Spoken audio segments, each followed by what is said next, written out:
not see Carolina yet, but I assume she will be joining us very shortly.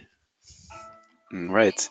And John confirms that Facebook Live is okay from Nigeria. That's good. That's good to know. All right. So if you could type into the chat window where you are connecting from, and then we'll be getting started, kicking off this this event. So we have Addis Ababa, Ethiopia, Ajay Goel from Geneva, So-Young King from Washington, D.C., Michael Edelstein from London, Sidi Ndiaye from Senegal, Lina Namdar from Leeds, UK, Balram Bui from Kathmandu, David from Tanzania, Harsavardhan Nayak from India, Robin in Geneva, Sofia, Bulgaria, Dr. Vinay from India. Yes, Grispa. All right, so this is quite a exceptional event. It's the outcome of, it's something we wanted to do after having a group of over 100 people work together for 17 weeks, starting on 28th of August, all the way to the 22nd of December. And this is why I wanted to wish everyone Happy New Year, because we we have not spoken since the 22nd of December. So the agenda, if you're familiar with awards ceremonies in general, they tend to be very long and perhaps not the most exciting events. We're hoping that this one, this one will probably maybe a bit long, certainly longer than the weekly discussion group, but we hope it'll be exciting enough for you to appreciate what we are doing. So because we have invited people from all over, not just the survey scholars who are here in this room. Of course, I wanted to start by, let me just add Carolina to the organizers. Wanted to start with a quick recap of exactly what was this vaccination coverage survey scholar initiative, a word about what's next, and then to really call on 3 members of the course team to deliver a short but compelling commencement address to the survey scholars and to people interested in this initiative. Then we'll go through we'll present the list of people whose certification has already been confirmed by module. So of course, this is a commencement event. If you have any pending issues related to your certification, we can take it up after the event. So no need to panic if you have anything that you'd like to take up with the course team. As you know, we're still available in 2018 as we were in 2017. So then really we'll be calling on you as survey scholar participants to tell us and give us share feedback about your overall experience around some very tangible aspects. So what you gained from this, if and how it helped you progress, and in what ways. And I'm hoping that many of you, having had over a month to reflect after having gone through these 3 whirlwind modules, will be will feel ready and empowered to share what that experience was about for you. So all right, I'm getting a report that there's no audio on the Facebook feed, so let me just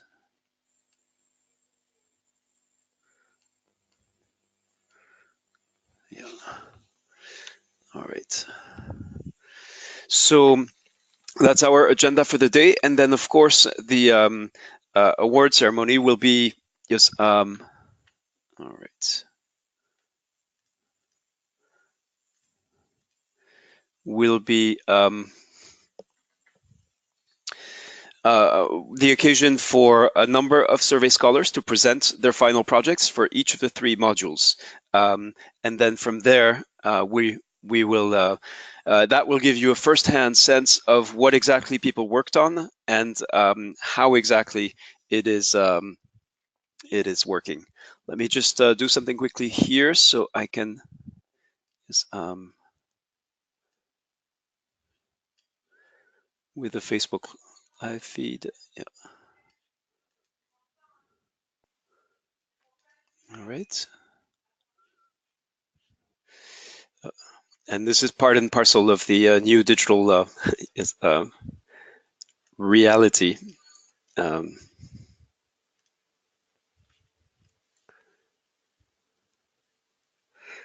we operate in. So, and we've never had an issue like this before, but there's a first time for everything. All right, so first of all, to recognize the course team, there's quite an impressive panel of subject matter experts convened by WHO who contributed in various ways to preparation, to the design and preparation of the course, and then to the actual implementation. And there you see their names here. Many of them are in the GoToTraining community now. So that is important to underline the number of people and the level of expertise that was involved in putting together this course. To give you, and for survey scholars who are listening, this is a reminder of what you went through starting in August and all the way through the end of December. But here we are. Yes, you can see a recap of the 3 modules that we ran in 2017 and their specific focus. All right.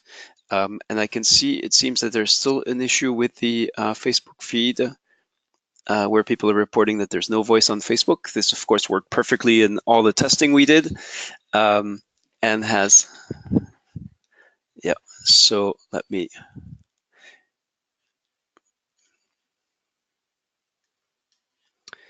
take another 30 seconds to try to fix it.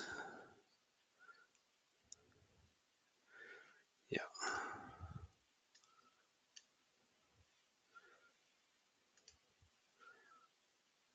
All right.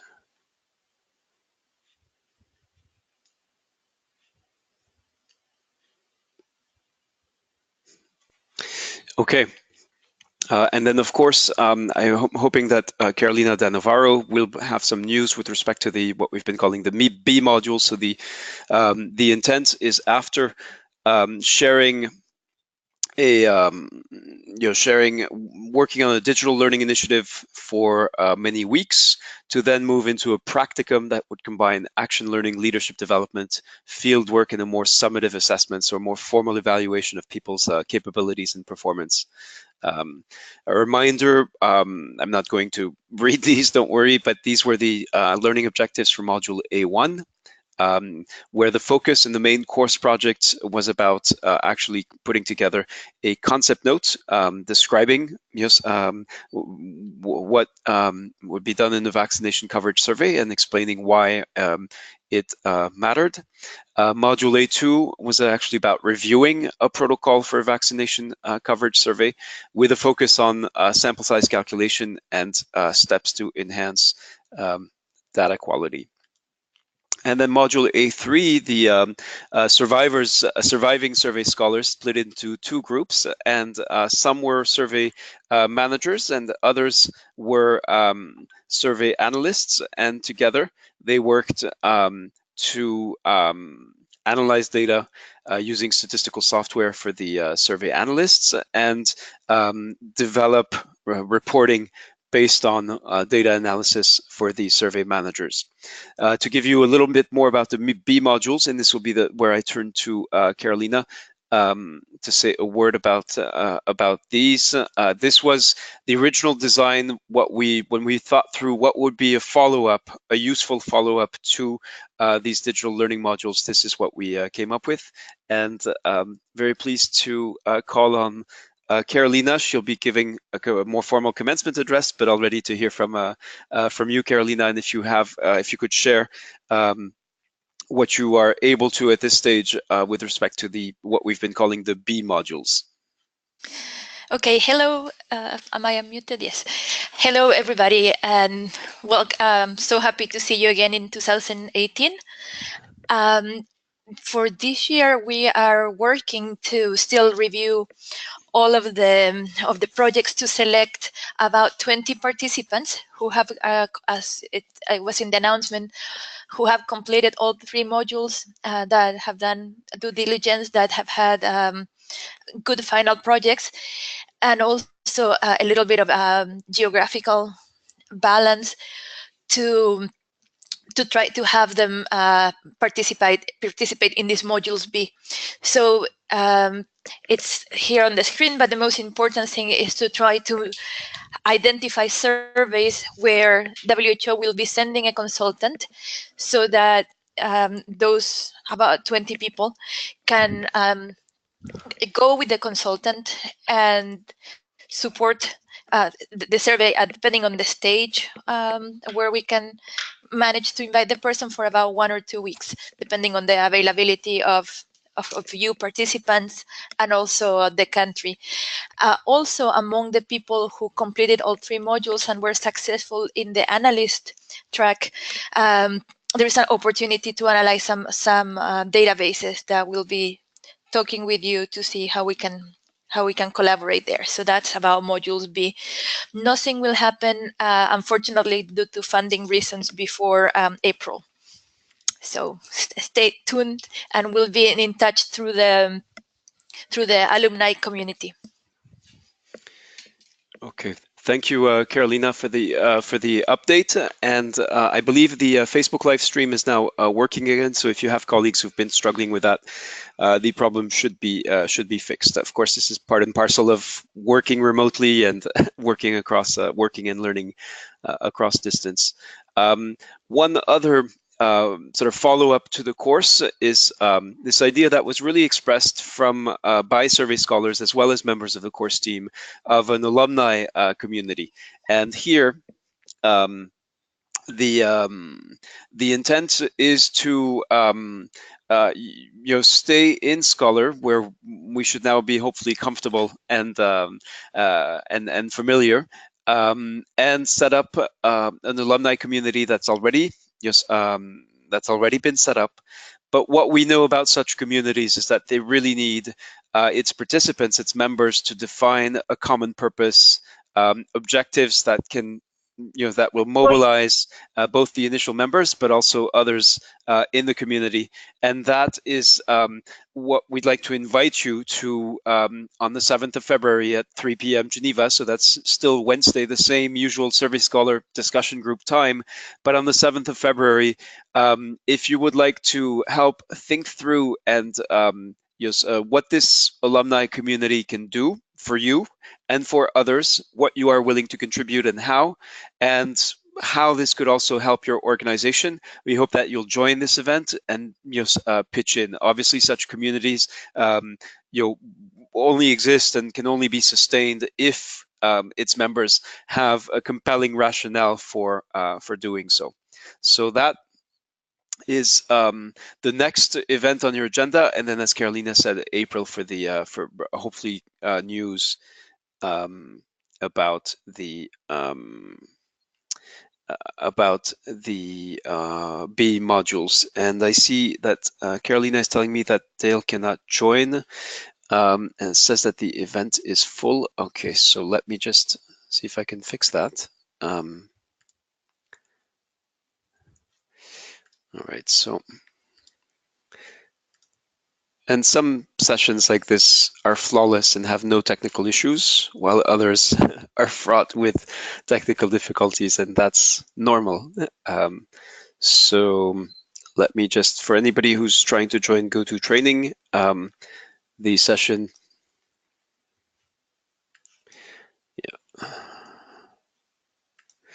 there, and Dale should be joining us, as he will be one of the 3 members of the course team who will be delivering a commencement address. So just a word about this Scholar course and how it was organized, especially for people watching us on the Facebook Live who are not direct participants in the initiative. And so Scholar is project and problem-based.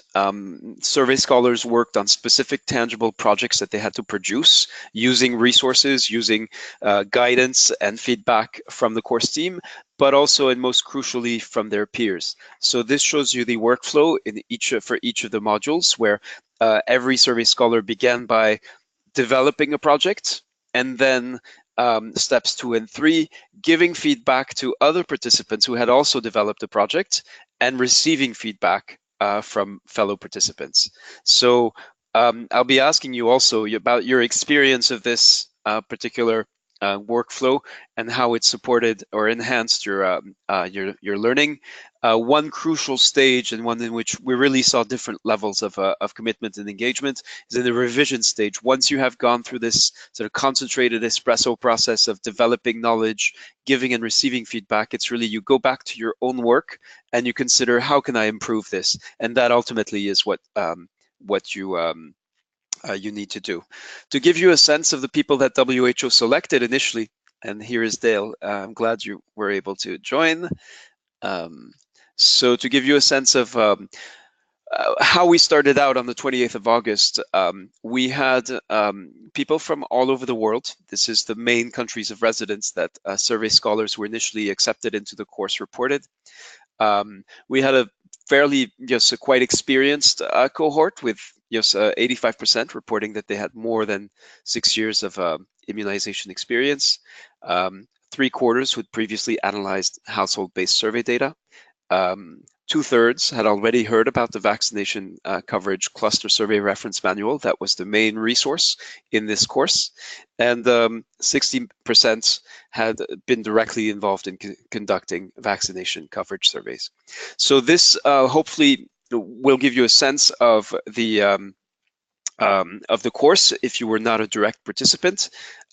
As we know that we had over 400 people register for the commencement event, and we've shifted them to Facebook Live. I apologize again for the technical difficulties we encountered with the Facebook Live stream. Should be fixed now. So now I've asked members of the course team to prepare a commencement address and really share their remarks and thoughts and reflections and insights about the significance of this Survey Scholar initiative, both in in practical terms. How can a capacity building initiative of this nature actually contribute to improving immunization work, and also to share their observations and thoughts about what they saw during the course in terms of the exceptional, very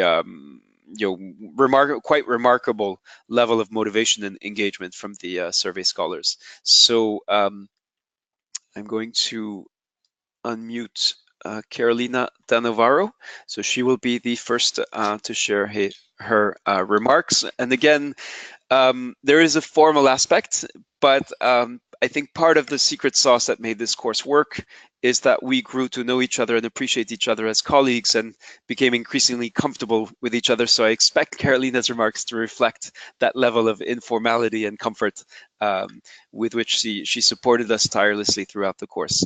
Carolina, Hello, everyone. Well, probably you were happy not to hear from me for a few weeks. I really enjoyed joining you in Scholar. This was, as you know, the first time that we did the Scholar distance learning approach for a subject that is very technical, like vaccination coverage survey is. And we are very happy with your level of engagement and participation. We developed the material in advance, but then we're adapting to really meet your needs.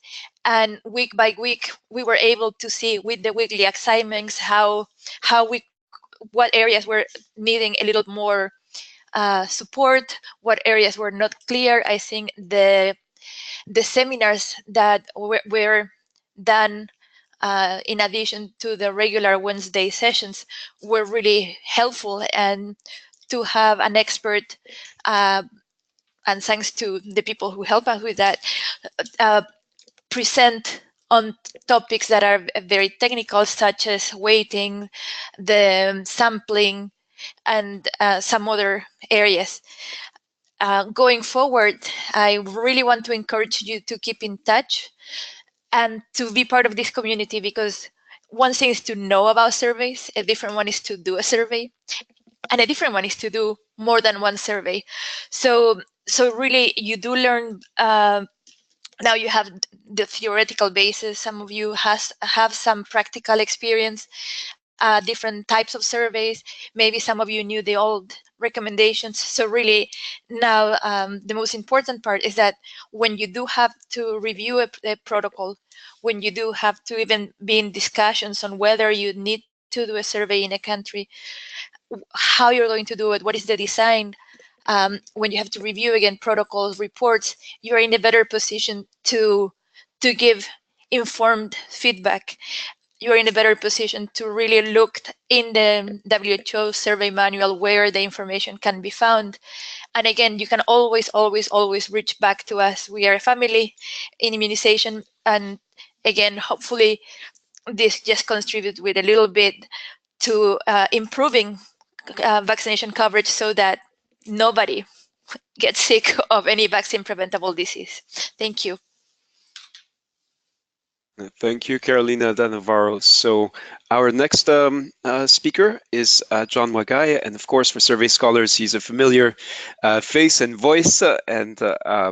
So John, I'm going to unmute you, and we would love to hear you share your remarks and reflections on the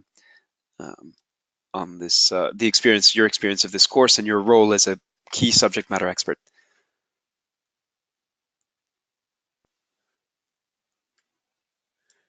And thank you, Reda. I hope I'm clear from here. Loud and clear for me. Okay, thank you again. So I just want to underscore what has been said. For me, I'm glad that we've gotten to this phase of the Survey Scholar course. I can just remember when we started as if it's just yesterday, and even from this online and offline sessions, there were people who had a lot of doubts about certain course material, and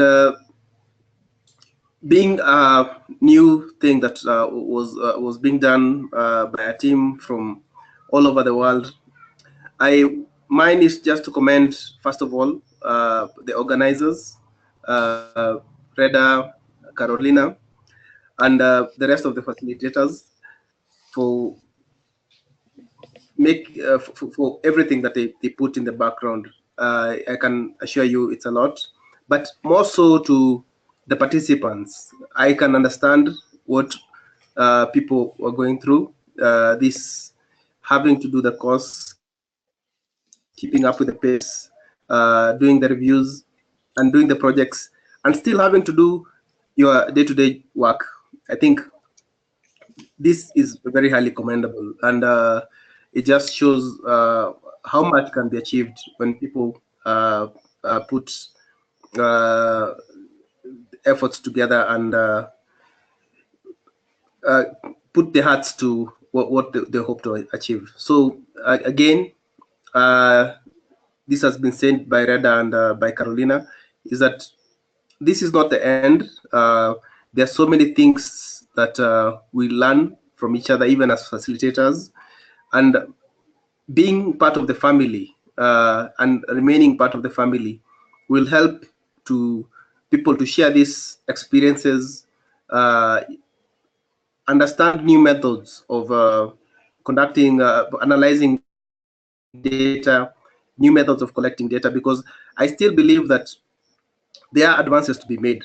So we can share this, and we can use the community to advance how surveys are conducted, how survey data is used, and most importantly, to ensure that vaccine preventable diseases become a thing of the past. So thank you so much, and it's good to meet you again in this new year. Thank you, John Wagai. And now our next presenter is Dale Rhoda. And I do apologize for the photos, which may not be the most flattering ones of our three subject matter experts. But this is how survey scholars got to know them, through sort of squawky videos that were actually, yes, about supporting their learning and supporting their progress in the course. So Dale, I believe you have, you may need to be made a presenter. Is that correct? Great. All right, let me do that. So you should now see a prompt asking you to be the, yes. Terrific. And do you see my screen? Yes, I do. I'll ask other people to confirm in the chat.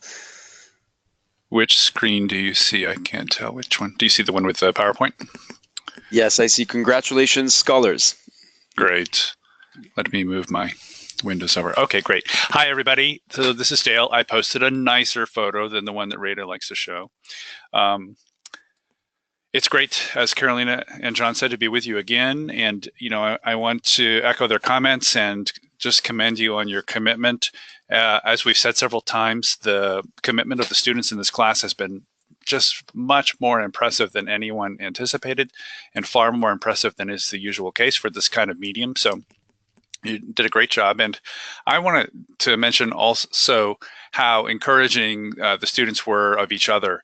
You know, when people were given the opportunity to present in our Wednesday meetings, the comments in the comment box and the chat box were very professional, very complimentary. There were some constructive criticism, but it was all in a tone that was very collegial and very positive. And so I just think that both the comments in the more difficult comments in the reviews and the creator projects where you spent more time, but also your off-the-cuff comments were very encouraging. And so I just compliment you on your hard work and everything else.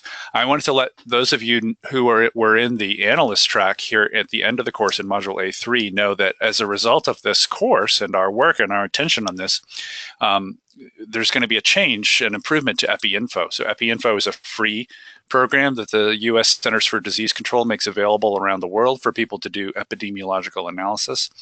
And we ask them to improve their interface and to also, in addition to the crusty old walled confidence intervals, which are no longer fashionable for this purpose for good reason, to improve their software and to add a more modern interval. And so they're doing that. They've got it in the beta version, which I'm testing right now. And the next release of EpiInfo will include a new option to provide some more appropriate confidence intervals. So I just wanted to make the point that we're not only making things better for just ourselves in this time together, but that people around the world who use EpiInfo will have a more appropriate option soon as well. So that's another nice outcome from this class. Rita asked me to address the question of how can you continue to learn. So I'm just going to hit these very briefly, and maybe they're going to come up again later in the discussion, but I think there are lots of things you could do to sustain some of the momentum that we've built together here. So Carolina is captaining the project of finalizing the manual that we've all been using in this course. The new manual will come out quite soon. And so, of course, you should familiarize yourself with that. Much of it will be similar to the 2015 version, but there are still some improvements. And as a complement to the manual, there's going to be a website. You know, the manual is a little intimidating. I don't know how many hundreds of pages it is now. It's, I think, probably it's probably at least 200 pages now.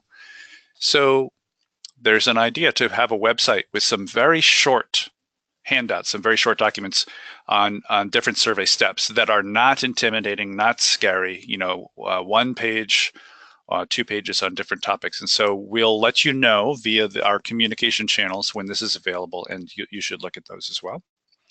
And then those of you who like to look at the data, you know, there are publicly available vaccination coverage surveys from most countries in the world via the DHS and the MICS websites.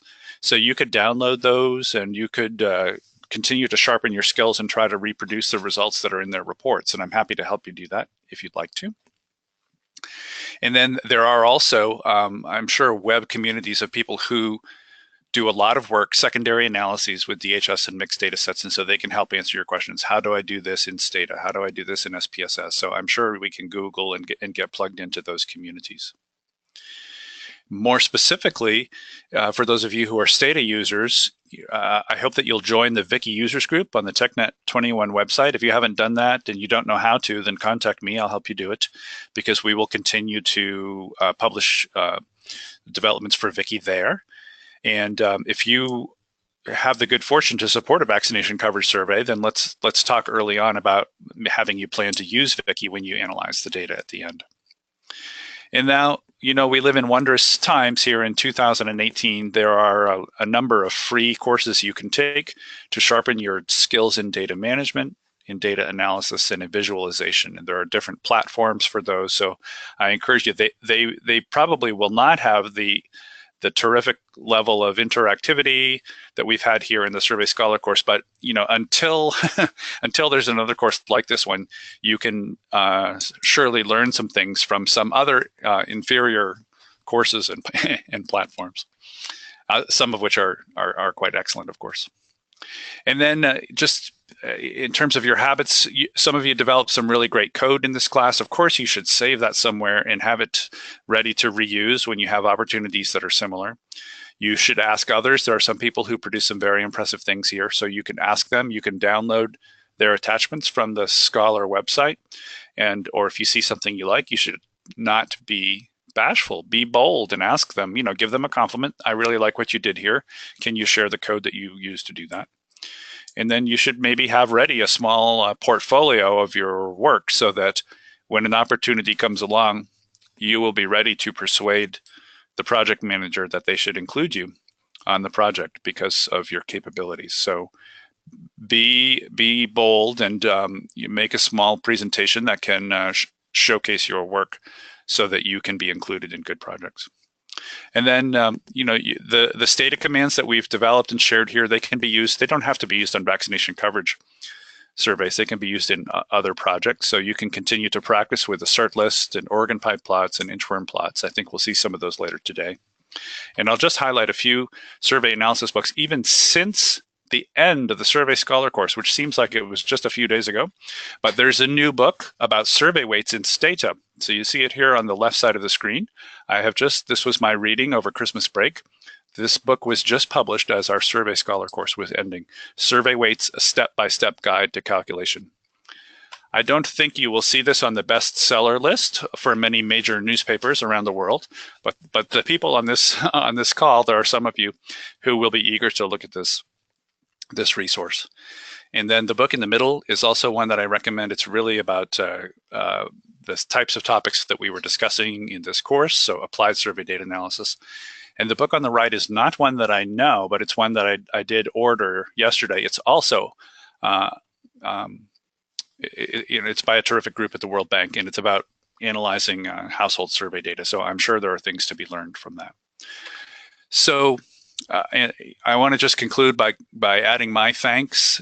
Thanks to Carolina for her vision to have this course, to Rita and Hannah and their team for coordinating us so well, to John for his partnership in helping to coordinate the analyst track, and most of all to you participants for your enthusiasm. If you didn't show up and participate, then you wouldn't. Then we wouldn't have had all this great success. So let's stay in touch moving forward. As Carolina says, it's a very sweet, fun, smart, enjoyable group of people who work on vaccination coverage around the world. So we're happy to be in touch with you and look forward to opportunities to work together in the future. That's what I have. Thank you. Thank you, Dale. So comments from Survey Scholars. Harsavardan Nayak says, thanks, Dale, John, and Carolina for the nice words. Carolina says, gracias, Dale. And Manoj Kumar Kulkarni says, thanks, Rhoda. So let me go back to, let me retrieve the presenter rights from, yeah. All right, and I hope you can see this full size. Yes. Okay. It looks great. All right. So I want to I'm going to invite Survey Scholars to share also firsthand to make concise but compelling comments, hopefully, about your experience of the course. You've heard from the course team, and I just picked out some of the highlights. So don't worry, I'm not going to read all of these, but I just thought that there's some really interesting, really fascinating feedback that we received during the course. In the first two modules, we had weekly feedback forms, and I want to try to tell you what I thought was at least one story of the Survey Scholar experience. And I think it starts with feeling overwhelmed. And that's what many of you reported, especially because unlike conventional training, you did not get to stop work and perhaps travel to attend the training. You had to manage your work, your personal and professional life while completing the tasks and building your projects and so on. So many of you reported difficulties, especially in the early weeks, but what strikes me, and that's what I've highlighted in red, is that people in quite difficult circumstances, including dealing with a newborn baby, being very far away in the field, reported that they were committed to getting things done one way or another. And in most, if not all cases, that level of commitment and motivation actually pulled through many more people than we ever expected, and many more people than we see in similar digital learning initiatives. So for example, one participant reported traveling more than 400 kilometers to attend the weekly discussion group since there was no internet connection in the field.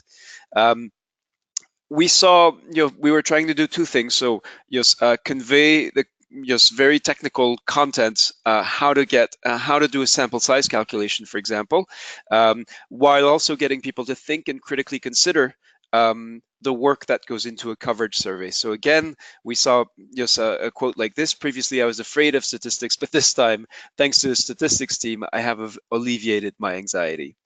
Couple of things about peer review.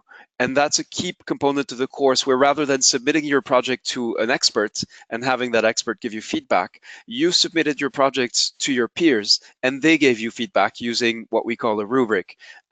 So again, some of you reported that the diversity of thought process, being able to get to see how other people had developed their projects, was quite useful in the practical sense, and quite sort of enlightening to sort of broaden your thinking and discover new perspectives, new approaches. We consider this issue of empathy, how you sort of become more sensitive and more attuned to the needs of others, of your partners, of the stakeholders, of the people in the National Committee, in the Ministry of Health. And again, some of you reported that peer review actually helped you build that empathy. And that was a very key part of this course as well. In fact, we found that many of you reported that the reflective practice involved thinking about thinking, learning to look at a colleague's work, but also that process helping you sort of review your own work. That was also a key part, a key aspect that many of you reported back during the course.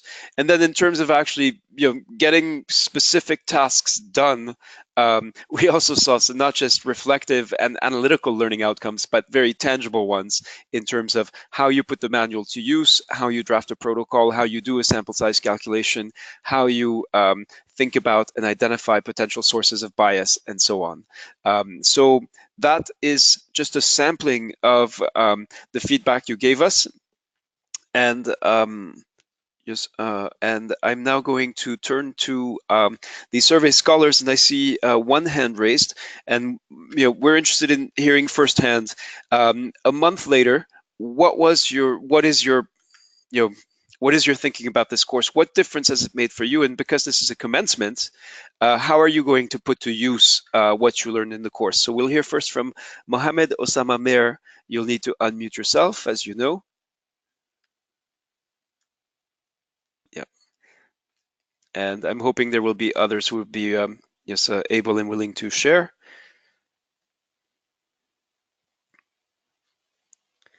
All right, Mohammed doesn't seem to be, all right. So, yeah, and okay. So Mohammed Imran Qureshi. Yes, go ahead, Mohammed. So I want to thank WHO Geneva headquarters for arranging a great course, colleagues from Amro region and Dr. Kamrul Hassan, who's basically the medical officer EPI Pakistan, for their guidance and support. I want to appreciate Reda, Carolina, Dale, John, Hannah, and other members of the course team. They got highest technical and professional skills. Their commitment and support was superb, and they did a great job indeed. I really enjoyed and learned a lot through this latest and best method of distance learning. It will prove a milestone in my professional career, I believe.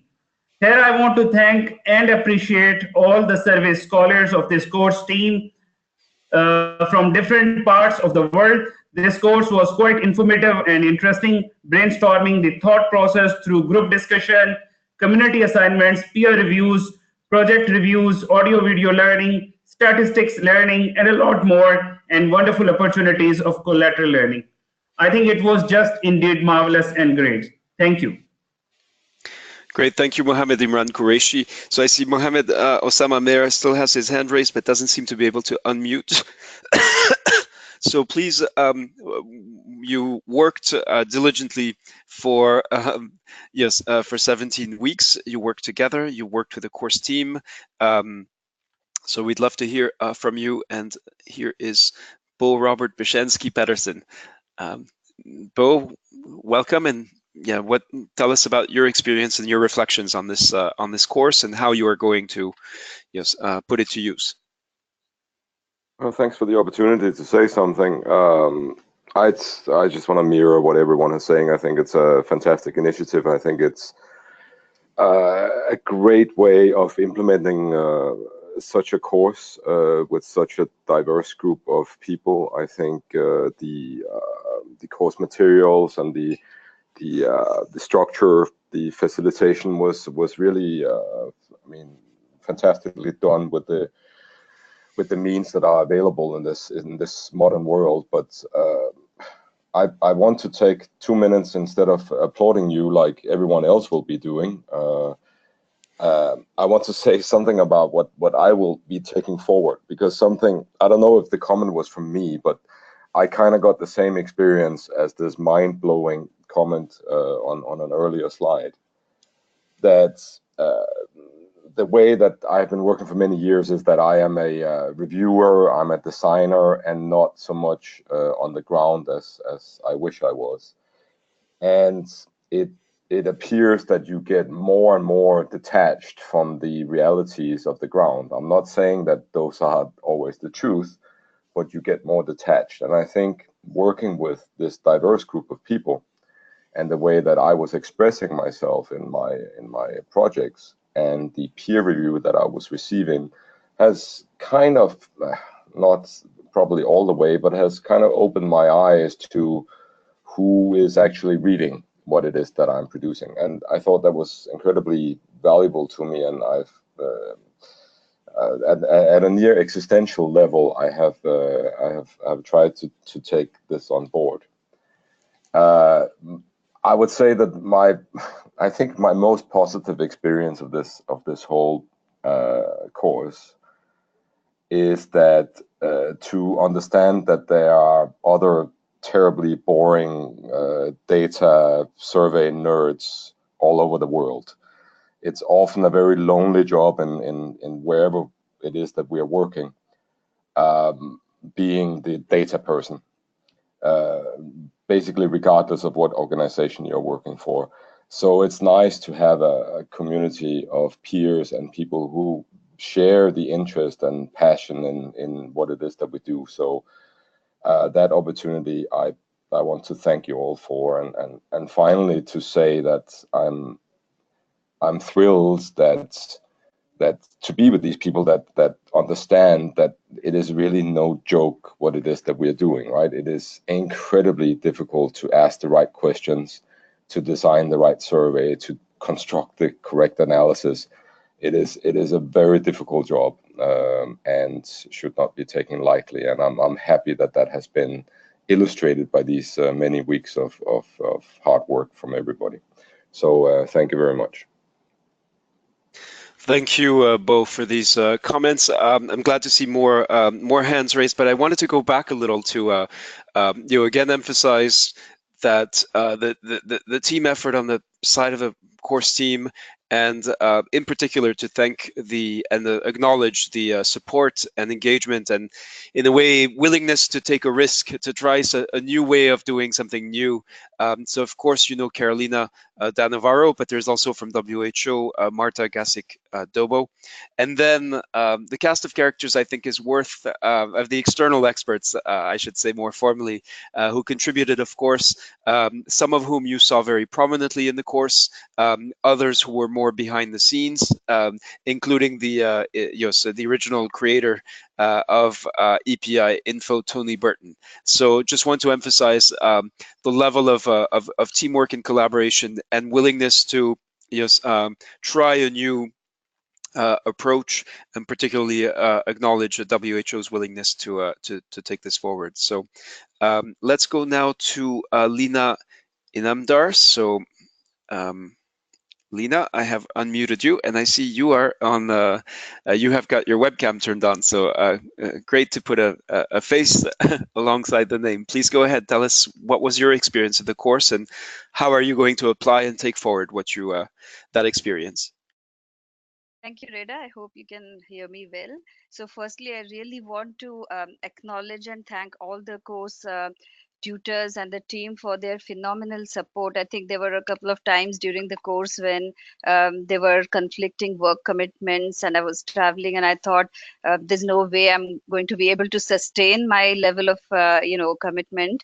But particularly Carolina and all of the other course team experts really supported at all times of the day and night, and so helped us to carry on. I'm really sort of thankful for all the high quality materials and the real practical things. I think I personally gained a lot of practical skills. Other than the technical skills, there was a lot of digital skills we also picked up through the Survey Scholar, how to navigate the new sort of software, the Creator project. I think the empathy bit I would again like to reinforce, because in terms of giving feedback and giving it in a nice way, I think one refreshing thing for me was that the course team repeatedly reinforced that how you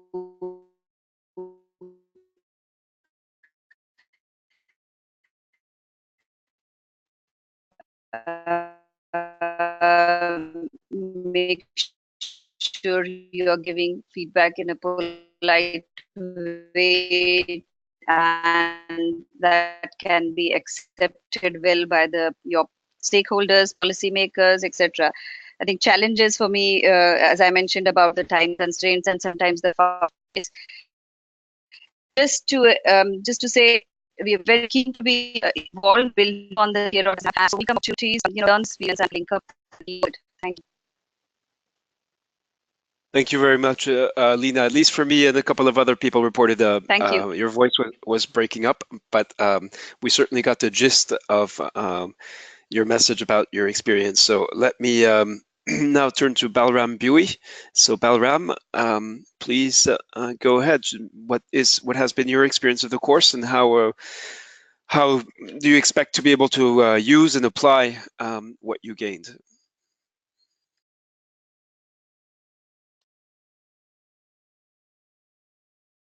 Thank you, Reda. Can you hear me? Loud and clear now. Hello. Yes, okay. Please go ahead. Okay, well, I would like to thank. I would like to say thank you to Carolina, Del, John, and you for organizing this wonderful scholar training. I feel I'm very happy and fortunate to have gone through this 17 weeks and successfully, completed all the modules and all the sessions.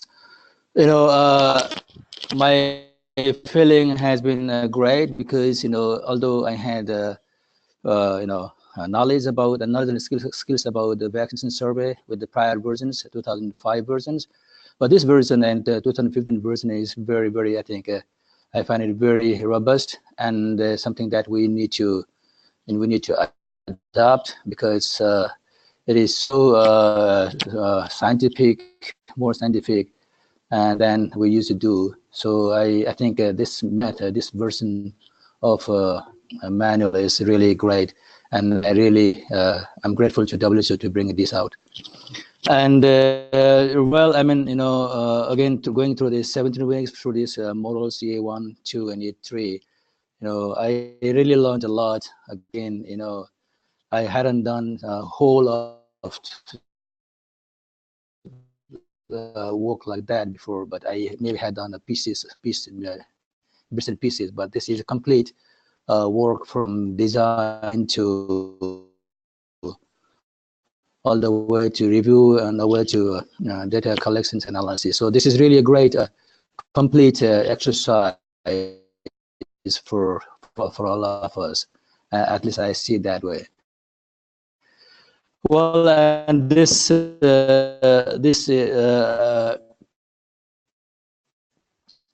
well, I hope there was and the analysis track was also great, except that I think maybe I would like to see if there would be more trainings on some of the analysis part of it. So for example, weighing, that would be great for I would just learn more weighing. And other than that, I think the session by Del and John was as well. And recently, and I'm fortunate to also have the opportunity to support a country in designing. Can you hear me? Do you hear me? Hello? Yes, at least for me, you're breaking up, but we can still understand your message. Yeah. Thank you. I mean, I will continue to use these skills and upgrade my skills. And I was saying that I'm fortunate to have an opportunity to support a country in designing the vaccination coverage survey recently. And so this is what I was able to do because of all of this training I got. So then thank you very much again. I think I will continue to work to advocate for this methodology and to support colleagues and that may be looking for us. So that's really great. Thank you very much once again. I think it's really great endeavor the WHO had for all of us. Thank you very much. Reda, back to you. Thank you very much, Balram Bui. So next up is Kizzy. And yes, if you're familiar with award ceremony in some countries that tend to be very long, it is because we do want to take the time to listen to you and to listen to your experience of the course. So I hope that is okay. Of course, if you if we announced an 1.5 hour event, we are going to run longer than that. If you are able to stay, it is certainly going to be worth it. I have put up on the screen the presentation. So if you want to see what your colleagues produced in the course, what some of your colleagues produced, we have survey scholars nominated themselves or nominated a colleague, and then the course team selected today's presenters. So we do want to take the time to hear some more voices, and then we'll be shifting to the presentations. Go ahead, Kizzy. We'd love to hear about your experience of the course. Hello, everyone. Good afternoon. Can you hear me? Loud and clear. Okay, so first of all, I'd like to say thank you to the course team. I was one of the very shy and quiet ones, so this is my first time speaking at all in any of the discussions or ceremony. I found the course very interesting and intense, so it was quite difficult initially to juggle the weekly assignments and the weekly deadlines and work as well. But I think once I found my rhythm, it was interesting. And one of the things that I found over time, for me, was the fact that we needed to put in effort every day. So whenever, like for my module 2 assignment, the creator project, I had a lot of things I was doing at the time, and I didn't get around to doing getting around to working on the creator project as soon as I could, or giving it daily effort. So by the time it was the deadline, I actually did rush, and I realized that I didn't do as well as I should have. So one of the lessons that I learned was the fact that it was a commitment for us to daily giving to it, because this was something that was important. And something else that I found very important or very useful was the comments that I got back from reviews. So the process of reviewing during the rubric actually helped me critically look at my own work while also looking at people's works as well. Then it also helped me to look at my own work in on my job as well. So when I was thinking through, because we also had like a survey we were doing, though it wasn't for immunization. It was a family survey. But like thinking through the process of the rubric, why are we doing this? So what's the stakeholders input and all of those things? That kind of helped me translate it to my own job. And I just want to say thank you. It's been an experience, and thank you. Thank you very much, Kizzy, and congratulations for speaking up in this space for the first time, and hopefully not the last. So, all right. Let's now go to AJ, and I think we have another 5 minutes remaining in our sort of stretched out schedule to hear more voices. So AJ, if you'd like, please go ahead. Hello, am I laudable? Am I loud enough? Loud and clear. Thank you. So first, I would like to thank you all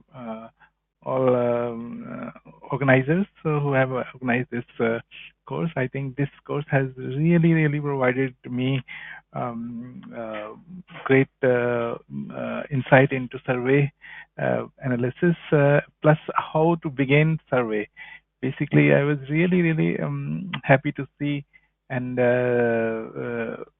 learn a lot from the request we received from the country and how to respond to the country request and how the country reply. So this is the puzzle point I was always missing. I was analyzing a lot of data from different surveys, different surveillance program, but how the whole process starts, I think that was really amazing to learn, and how these surveys are conceptualized and taken. And the next part, I was really learned a lot from this survey scholar course and exercise is how to give feedback. I think that was feedback on some others' work, and learn from giving feedback from to others. And I think I was also not very much engaged in those reviewing some others who are giving feedback. And so I think there are two aspects of survey analysis, a survey scholar program for. So I think the experience has been really great. And in addition to that, the platform, Survey Scholar platform, this is really very research oriented, and so we can provide a lot of feedback, and how to take feedback, how to provide feedback, and how to provide feedback of feedback. So all those things I've seen first time in a platform. I have attended a lot of courses in Coursera and other courses, but those platforms are not built to handle this kind of interaction between the survey, between the participants. I think those are the great things. But overall, the whole course was learning. There's a lot of I was able to focus on particular survey analysis, data analysis. That was great. I learned a lot. So thank you, everybody. Carolina, Rida, you, and everybody. So thank you very much. Congratulations for this course. Yes, thank you. Thank you, AJ Goel, for those comments. I see many more hands raised. Unfortunately, we are now officially 30 minutes behind schedule. So if you could for Rajat Garg, for Simon Kadus and Tamu, for Hassan Ibrahim and Harsavardhan Nayak, if you could type your comments into the chat and let us know, as Tsegai Gute has done. Tsegai says, I would like to forward special thanks and appreciation to the course team. The facilitation was very excellent, also cooperative and kind support during the course period. The course materials, video, expert explanation was very impressive and attractive. I got what I have expected from the course team. Really, it's attractive and smart course for immunization program involvement. So thank you, Tsegai, for that feedback. So without further ado, let's now go to the Survey Scholar presentations. So in this case, everyone worked on the same project, the same context, and the same data. So what we have done is, because there were 3 modules, and the third module had 2 tracks, so we have 4 presentations and we have 2 rounds. So let's start with Dharmesh Lal. So Dharmesh, I have unmuted you. You also need to unmute yourself.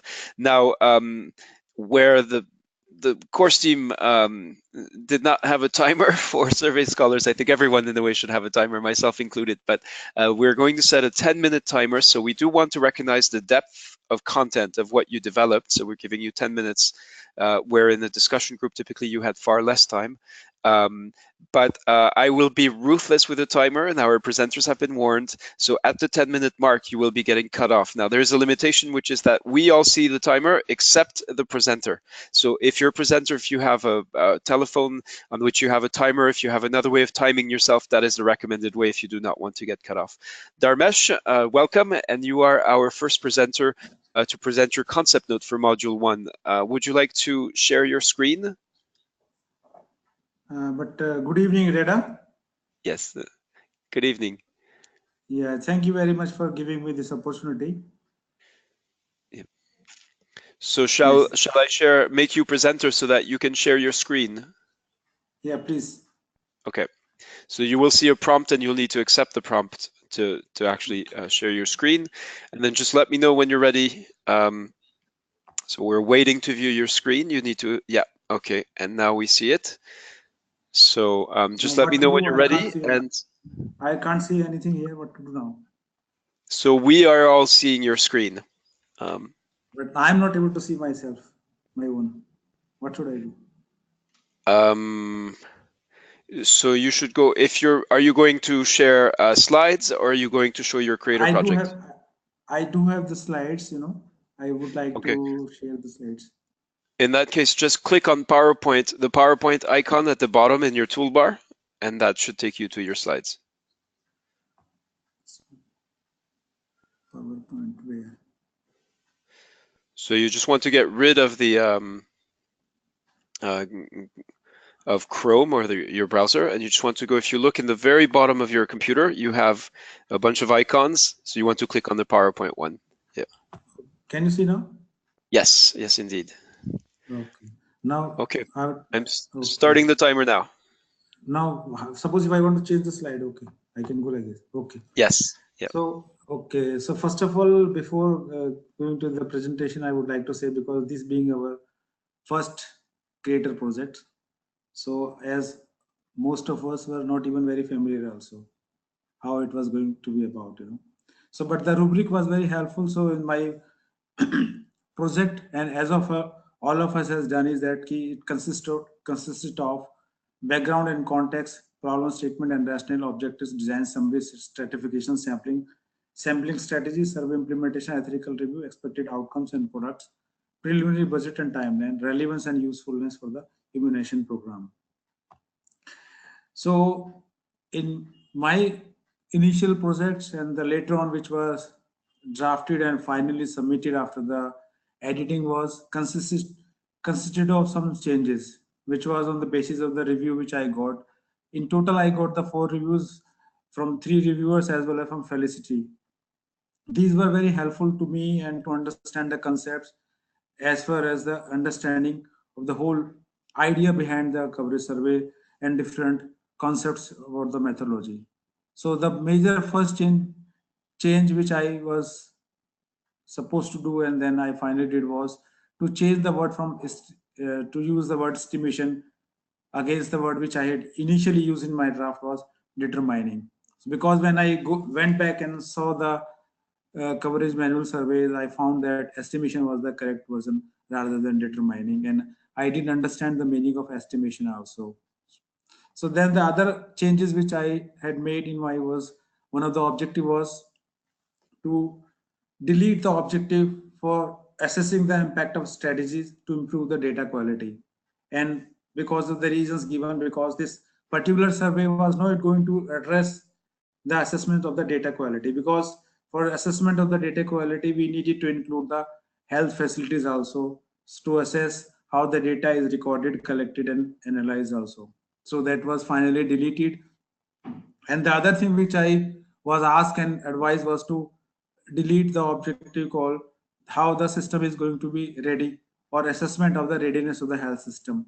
Again, the logic was that, again, this coverage survey, we were not going to do and assess and study the readiness of the health system, because that again entailed the different kind of target and different kind of methodology to be included, which was not there the part of this concept note at all. Then the earlier thing which I had submitted in my project was I had submitted originally the 3-stage sampling rather than the 2-stage sampling which was even mentioned in our manual. And the reason given was that first of all we needed to have the enumeration areas or to call as clusters from all the provinces. In the Harmonia there were 10 provinces and total of 100 districts, and so we were supposed to take the sample from these provinces, the random sample, and choose in the first stage the clusters or called as enumeration area, which were proportional to the size of the population. That was number one. And once we had done that, the later on, as we were supposed to select the household from the sampling frame which was drawn from these clusters from having the eligible children. And we know there were a number of steps even before this where how the household were marked, mapped, and how they were made to be the part of the sampling frame, which consisted of eligible children for this particular survey. The target children for this survey was children aged 12 to 35 months of age. And we were here assessing and estimating the coverage during the first year of life from this cohort of children. So from there, the second stage of selection was the household selection from this selected cluster from the stage 1. So that was the one major change which I had in my original design, which I changed and which dramatically changed my whole creator projects. And subsequently the many steps also, like even the limitation part, the strategy, the budgeting, the timing, the data collection, and the monitoring part, and how that is going to be as well as the validity also, how the generalizability of the finding is going to be the moment I change from stage 3 to second, and where the surveys and the clusters are to be selected from all the provinces, not only from the 10% of the districts which I had originally suggested. Then the other change which I had done in my survey was to collect the data to the respondent, from which I had not mentioned in my earlier original draft, was to respondent to be the parents or the caregivers of the eligible children. And the other thing which I was suggested by the reviewer was that in my original draft I had not mentioned about how to select the agencies which is to be outsourced for the selection of the data, which is largely and mostly to be done in most of the settings, not always or almost, but in most of the setting it is to be done. So the steps like the technical bit, the financial bit, how the TORs for that agencies or the outsourced agencies to be drafted, what all it should be consisted of, which I had not mentioned and included in my original draft, which I later on changed, and I went back to the manual, I referred there as well, I read the comments and found that it was definitely missing. And I learned a lot also, that whenever in my real settings I am going to do the selection of the outsourcing agencies, how that agency is to be selected, what are the steps, how the tendering has to be done, and then how that even the work of that agency has to be monitored, and how the coordination with that agency has to be managed and monitored. The other major change which I had not mentioned in my which I had done later on in my final draft, was not mentioned in my original draft, was how the external monitoring team, which will be going and will be the part of the quality monitoring or the quality control program, will be using the checklist for monitoring of the data collection process. And the another change which I was suggested and later on found to be the very relevant and pertinent was to remove from my objectives the estimation of the coverage rate of Rota vaccine and MCV2 vaccine, because of the different cohort, because I was taking the children from 12 to 35 months of age, and Rota vaccine was only introduced last year. And then so lately, as I said in the beginning, I had removed the outcome of this study was, one of the outcome I had removed was the any publication relating to the data quality, because initially when I had mentioned and I was suggested that this survey is not going to address the assessment of data quality, because it entailed, as I said in the beginning, the visiting the facility and the designing the different tool and assessing the facility itself, rather than taking the data from the target children or the target audience, as I mentioned. And because of that, when I changed my methodology from stage 3 to stage 2, and when I changed in my final draft that the clusters will be selected from all the provinces, and it will not be only from the 10% of the districts. So the limitation which I had mentioned in the beginning, so I had deleted that also in my final draft. So these were all about my overall changes which I had made, the things which I have learned about this. And before I conclude, I must say that, because I was listening, that this course has been designed in such a fashion, because of its mix of methodology, one has to go back repeatedly to the manual, one has to go back repeatedly to the feed which has been coming from the experts, and the kind of combination which has been designed in this course was really very helpful there, and nobody can escape any of the things which were intended from the course team. So thank you very much, Reda, and all the team, and all the participants who also helped me out in getting to this stage. Thank you very much.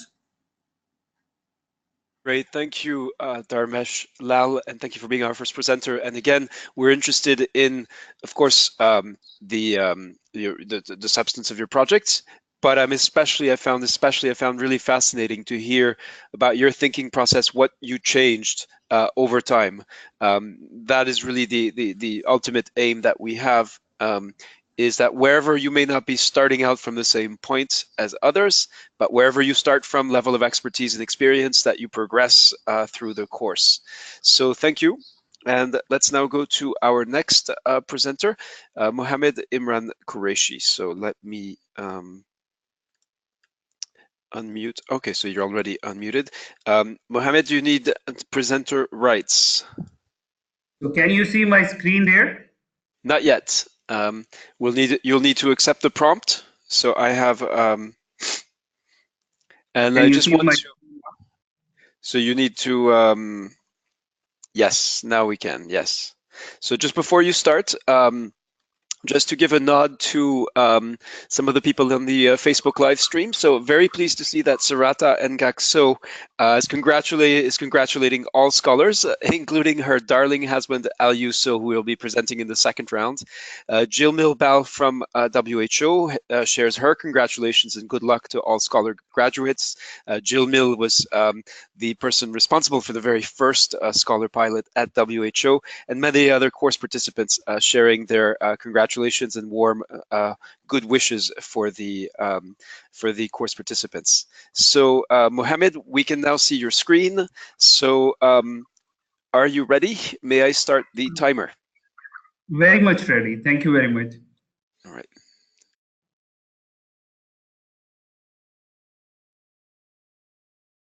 Go ahead, please.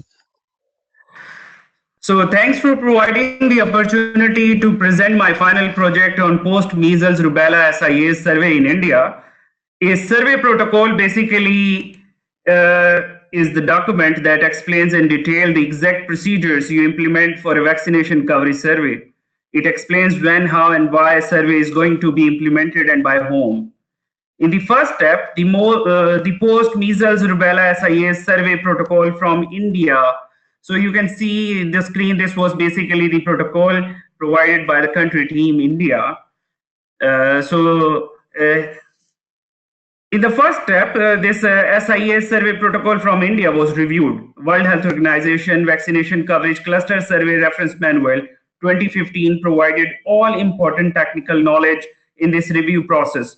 The rubric was provided by the course team, and this was basically the rubric which you can see from here already there on my screen.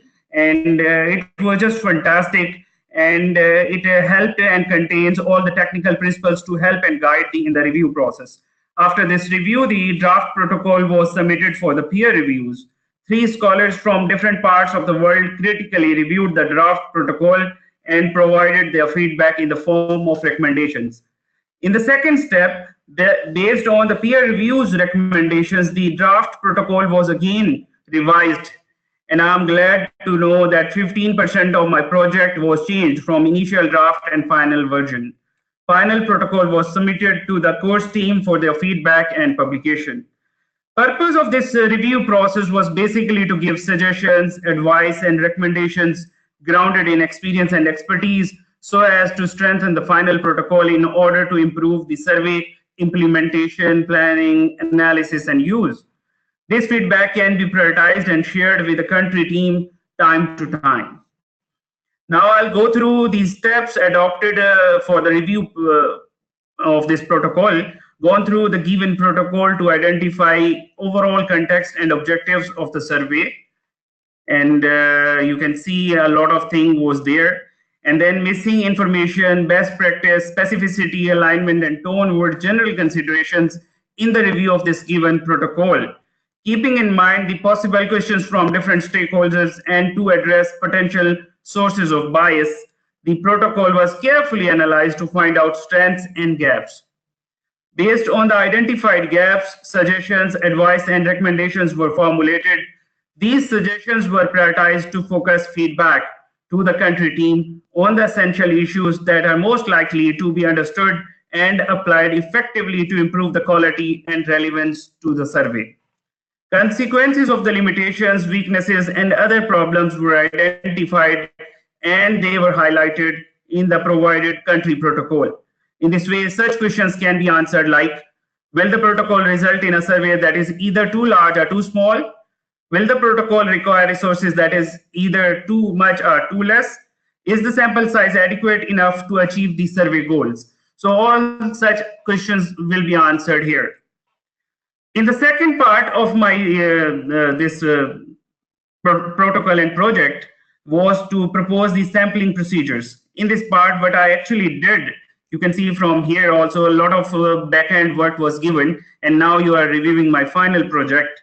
So in this part, sampling procedures were proposed aligned with the protocol's objective, showing due consideration for the country's context and following WHO vaccination coverage cluster survey reference manual 2015 recommendations for probability-based sampling. The country context, target age groups, and objectives were referred as per the survey's protocol. Now I'll go through the steps adopted for the proposed sampling procedures. The reference population, sampling frame, sampling targets, urban, rural, and two different age groups, that is 5 to 59 months and 5 to less than 15 years of age, were stratified and described in the final sampling procedures. Method for selection of the primary sampling unit, PSUs, that is basically the enumeration areas, and secondary sampling units, SSUs, that is the households, and selection of individuals in the target age group were described. Who can do sampling at each stage and what sampling method was used, tools used for mapping, and households listing were described in detail. So household member and eligible person were definitely identified in this process. Special situations like persons absent from the household, revisits, abandoned houses, homeless families, children living in boarding schools, migrants, displaced population, and inaccessible clusters were obviously addressed. In primary sampling units at stage 1, although this national census 2011 enumeration areas were used for both rural as well as urban stratum, but there is a doubt. Reference 2011 census is too old for the second most populous country in the world, which is rapidly growing. I thought they should think of using alternate surveys such as polio microplanning data only if that is valid and reliable. In case of a smaller village, that is if the village is less than even 20 households, by the support of the statistical department using social maps and local community knowledge, they can geographically adjoining part of the very next village will be combined to enlist them in a single entry in the framework. So there were definitely limitations which were identified which can limit representativeness of the sampling frame. Ways were suggested to improve representativeness while ensuring feasibility and alignment to the survey objectives. Important information will be available from the selection of the PSUs, that will be useful for weighting at the end of the survey. Availability and quality of maps for the selection of PSUs were of critical importance, and they were emphasized in the project. As the Census 2011 data is old enough, so updating household listing in the selected PSUs were also suggested. The process of household listing information collected, team selection and training, time required, segmentation and household listing form were obviously described in this project in detail. So papers used for the listing of the households. As far as these secondary sampling units were concerned, systemic random sampling methodology was used and adopted for the selection of the households, and its rationale was also described here. Selection probabilities and adjustment for non-response in order to calculate the weight, this was also important and discussed here. According to the WHO 2015 survey reference manual, all the eligible children for MR vaccination were included in the survey for the assessment of MR vaccination status. And obviously this will also be meant to reduce the selection bias. So you can see from here, this was all about the protocol, and you can see here the peer review process was really good, and it helped a lot. So 3 different reviewers reviewed the protocol, and finally I got the results from the reviewers, and summary was obviously there. They assigned different scoring, and their recommendations were helping a lot to improve the final document. Not only I received 3 peer reviews recommendations, but also I gave recommendations to 3 peer reviews from different parts of the world. So this all about, and the rubric definitely is there. So rubric and peer reviews and obviously reference manual, all these things combined together to improve the final version of the project. So in the end, I would like to say once again, thank you very much to the course team, to Reda, Dale, Carolina, and even all the service scholars from different parts of the world. So thank you very much indeed. I'm really glad, and I think it will be a milestone in my professional career. Thank you very much. Great. Thank you so much. Very much indeed, Mohammed Imran Qureshi, for your presentation, and just especially for those on the Facebook Live or who are not directly involved in the course, that project for module A2 involved 2 parts. One was reviewing a protocol, so giving feedback to a country team on how to make improvements or suggestions, recommendations, advice, and then actually developing the sampling procedures for that protocol. So that is what Mohammed has shared with us. Next is Jaurès Churchill Rabemanantena, and I see he's connected twice in GoToTraining, so I'm not sure which account. I'm just going to unmute you both, and then you'll Jaurès, you'll need to unmute yourself on whichever account you are actually using. Yes, okay. Do you see my screen? Not yet. I'm about to make you the presenter, so you'll get a prompt and you have to accept the prompt. But I think you already know how this works. All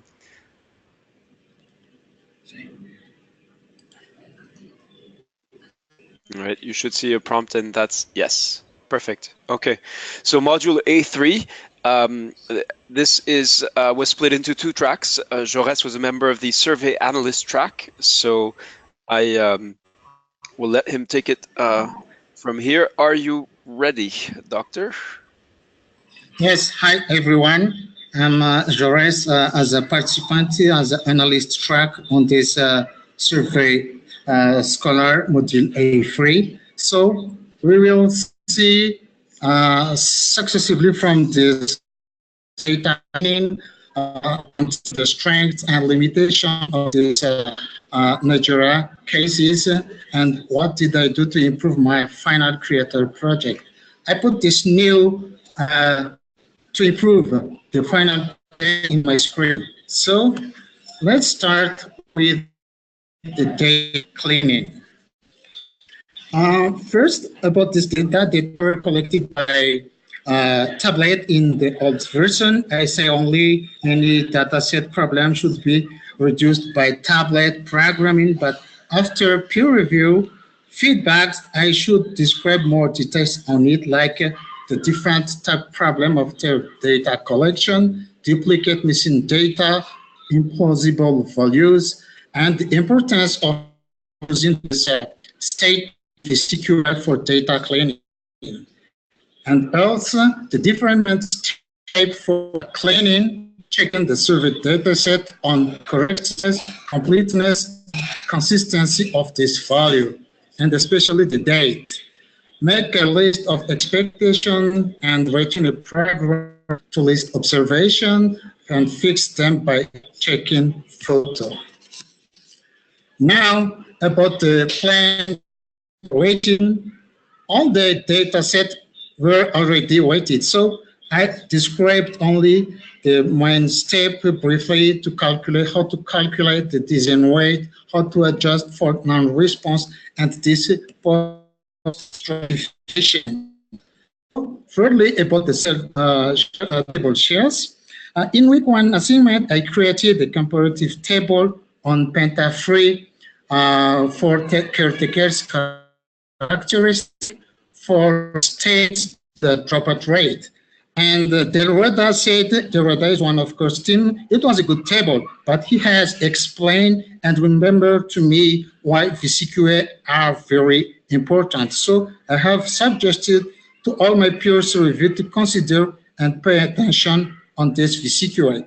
VCQA is the vaccination coverage quality indicators. So what exactly to improve my final project? So there is some outlines like checking miles, following WhatsApp discussion, and reading carefully the course team instruction, links, comments, and be careful on their comments.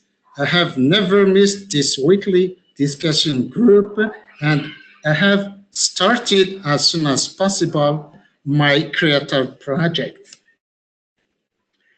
Across the different articles shared by Koso, I added new elements on my syntax in my creator project, particularly like this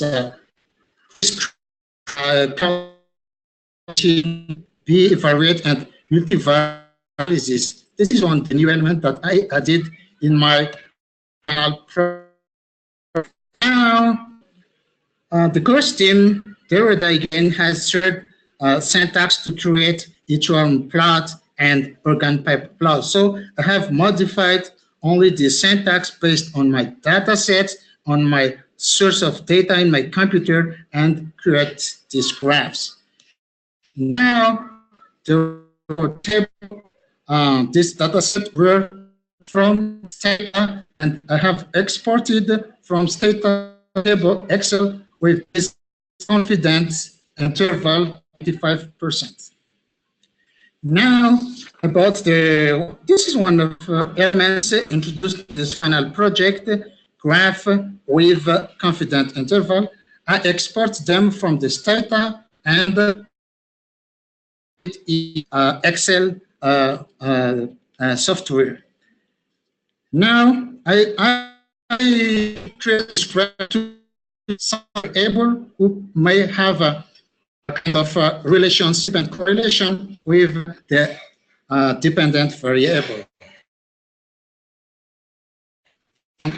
Many elements contribute to improve my creator project as comments and files shared by course team in the updates here and in the activity stream. You click only this admin and you can see all files shared by them.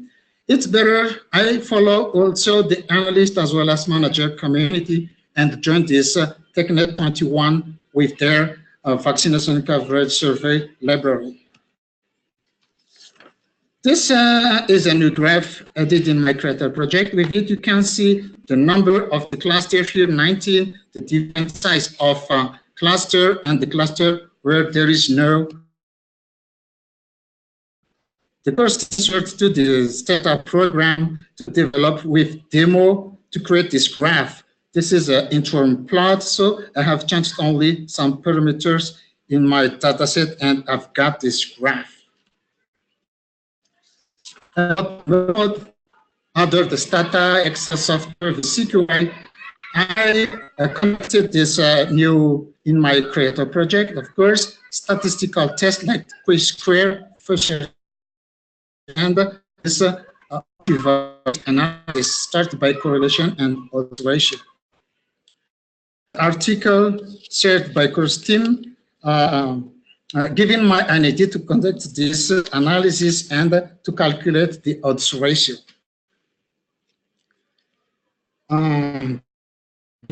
Be careful. I was very careful on the instruction for team course, the posted video, the rubric. I checked point by point this rubric and the review from my colleague and feedback from my colleague.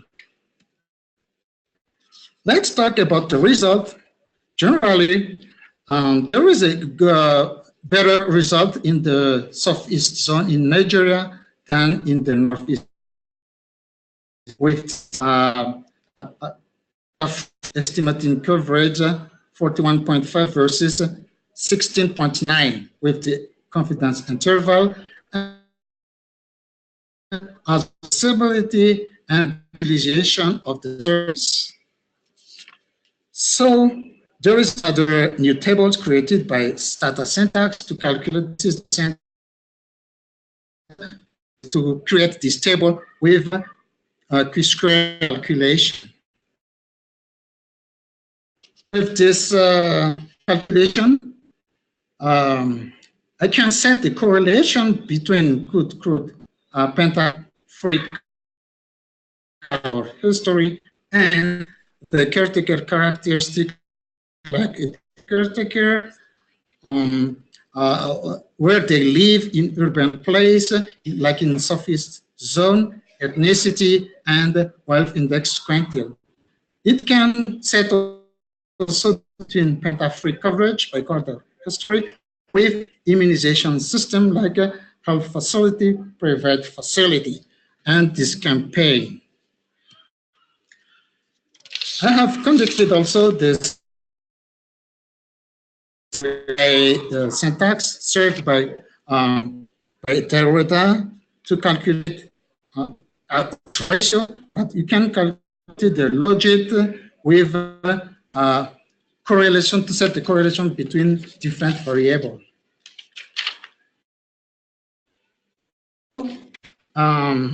With this analysis, you can say the child has 3.4 odds ratio to be vaccinated if his or her caretaker's education was higher. Odds ratio to be raised was increased proportionally with caretaker levels of wealth index quantity. So, what can I say about the strength of this thing? So, first of all, one of the very strong points is of this probabilistic sampling. Secondly, use statistical tests to check the correlation between vaccination coverage and different. You have 30 seconds. And of tablet. And finally, the limitation is about alpha facility. So, thank you for all course team and all participants. Thank you very much, Jaurès, for this presentation. There's some comments from there's a comment from Dale who was weeping with joy, given the quality of the work in your presentation. We don't have time to go to Dale or Carolina to comment on these projects, but they were the ones selected on the basis of nominations and then selected by the course team. So next is Lina Inamdar. So Lina, I'm now going to unmute you, and I will make you the presenter, so you'll need to accept the prompt.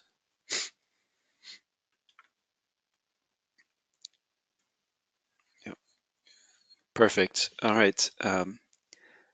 Hello, so Lina, yeah. Hi, Reda, and hello, everyone. Can you hear me? Yes, yes, indeed, loud and clear. Good. Just let me know when you're ready. I'll start the timer. Yeah, I'm ready to go. Yeah. Great. So I'll give you a brief background of the Creator project in module A3. Basically, we were provided with a set of results from the combined multi-indicator cluster survey and the National Immunization Coverage Survey in Nigeria in 2016. And the objective of that survey was to collect the state-level coverage estimates for the basic antigens and also explore reasons for non-utilization of vaccination services. The task we were allocated in the Survey Manager Creator project was to develop the results section, include some data visualizations, analyze and interpret the results, and then highlight the limitations, the biases, and then provide recommendations for improving the immunization program. The focus was on describing the survey characteristics and also highlights of the crude and the valid vaccination coverage, focus on inequalities, dropouts, and then we were asked to select one table of our own choice. We were provided with a number of resources like the shell tables, the wiki outputs, forms, protocols, and guidance. And we were also given examples of survey reports from Bolivia and Nigeria, and of course the WHO course manual. So that was the background. And if you can see on my screen, my Creator project included headings such as the background, survey objectives, methodology, results, and then I've described the results based on what the requirements of the task were in terms of the sample description, the crude and valid coverage, highlighted the inequalities. Then we were asked to also develop one graph and label it correctly, and then highlight the observations. And then I then further on included the dropouts, as well as later on the limitations and potential biases, conclusions and recommendations. So this was my final Creator project headings, and I'll just very briefly mention the actual finding. But what I wanted to also highlight was below that was my initial project. So I had that was my earlier submission on which I received feedback, and as you can see, there wasn't like a much structure there, what you saw earlier, and I just straight gone on to the describing the results and then some graphs and then conclusions. So based on my initial sort of submission, I did receive a lot of peer review feedback, and there was a little bit of mixed feedback in a sense. Some sections were good, and then I received feedback that I should highlight the objectives. Perhaps there was a lot of information there, and I need to concise and just focus on the most important aspects, which was a very useful suggestion, obviously, in terms of linking to recommendations. There was a bit of improving the flow of the presentation, and also at certain points, which I myself probably had realized when I was putting my initial submission, was that I described a lot of the results, but there wasn't much sort of interpretation. So I did that. So for example, what does dropout mean? Is it because of accessibility issues? Is it because of service issues? So subsequent to the feedback, then I reflected on the feedback, looked at all the resources, referred to the survey manual, and revised my initial draft significantly. I almost got it was almost like 34% change from the initial one. And I have to say what helped me was then to actually think about a structure and a framework, and then it was helpful for me to then really think along those lines when I had a proper structure to the initial project. So in terms of just very brief highlights, obviously the survey included 6,888 children 12 to 23 months across 11 states in Nigeria, and there were 21.5% from the Northeast compared to 5.6% in the Southeast. So we were focusing only on these two states. It showed very poor card availability at 29%, but there was a range from 7% to 53%. It did highlight, so I'm going to focus just on a couple of results. So I'll just move down. So I explained what the crude and the valid coverage means, because it's, I was approaching this final project as a standalone report. So somebody who just sees like these 3 or 4 pages that I've put in would not have to refer to anything else to understand what I'm sort of explaining here. So I explained what the crude valid coverage means, and then I also had received feedback on my figure to make sure I include all the axes correctly and also provide interpretation. So what the data showed was obviously very low coverage, both the crude and full immunization coverage, 23% crude coverage compared to the 8% coverage for valid immunization. I also changed from the initial one to include confidence intervals. One thing I have to say, which is not seen in the graph here, I don't know why, but learn to how to do confidence intervals in a graph. So whilst I knew how to do a graph, I think this was a new learning for me, is to add the confidence intervals for a graph. I then focused also on the dropouts, and I brought in the sort of highlights. So what I tried to do from my initial project to the final submission was focus on inequalities, how coverage was lower in rural areas compared to the urban areas, and the northeastern states all had low coverage. Obviously, some socio-demographic inequalities, like coverage higher in educated mothers, with the Hausa ethnicity having the lowest coverage. And then also I mentioned about the BCG, some of the key sort of antigens, so BCG coverage, pentavalent, the measles coverage. And along with just mentioning the coverage, I also then added interpretation to say, what does low BCG coverage mean? What does low penta 3 or penta 1 coverage mean? That means those are the indicators of accessibility, which means we need to look at why we are failing the children, for their first dose vaccinations. Also, I highlighted the missed opportunities for concurrent vaccination. So if the BCG is high, but then at the same time the 0 dose for OPV or hepatitis B is low, then surely that's not right, because we are reaching the kid, but we are not actually using the opportunity. So I am not going to go into all of the results. That's not the purpose here. But then I then went on to the limitations and biases. And whilst I had mentioned a couple of biases in my initial submission, I did receive feedback that perhaps I need to improve this section slightly. So I went away and read about it a little bit more in depth, and highlighted the selection bias, the recall bias because of low card availability. And finally, the conclusions, just what I have already said. And important thing was for me to actually make sure, am I making sense in putting the recommendations, because it's important to link the recommendations to what you have highlighted in the conclusions.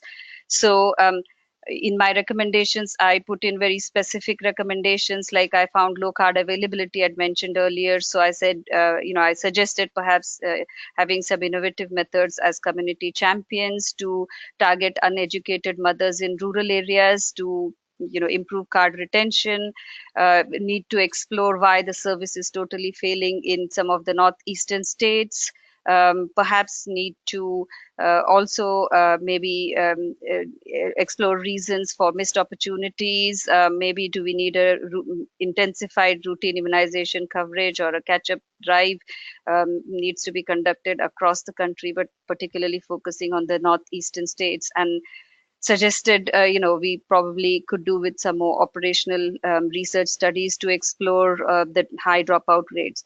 So I think what really helped me, as I said, was the peer review, both receiving the feedback as well as also had the opportunity to look at some good examples, the peer reviews that I did, and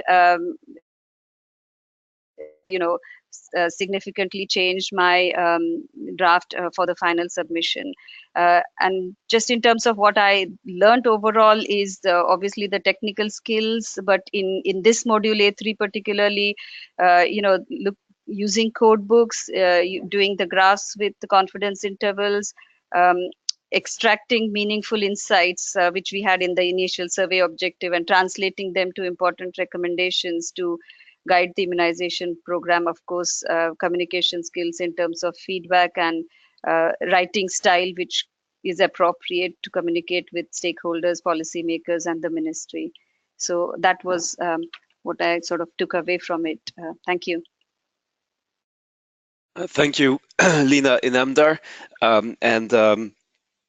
Carolina has shared feedback in the chat. Lina made amazing improvements from draft to final.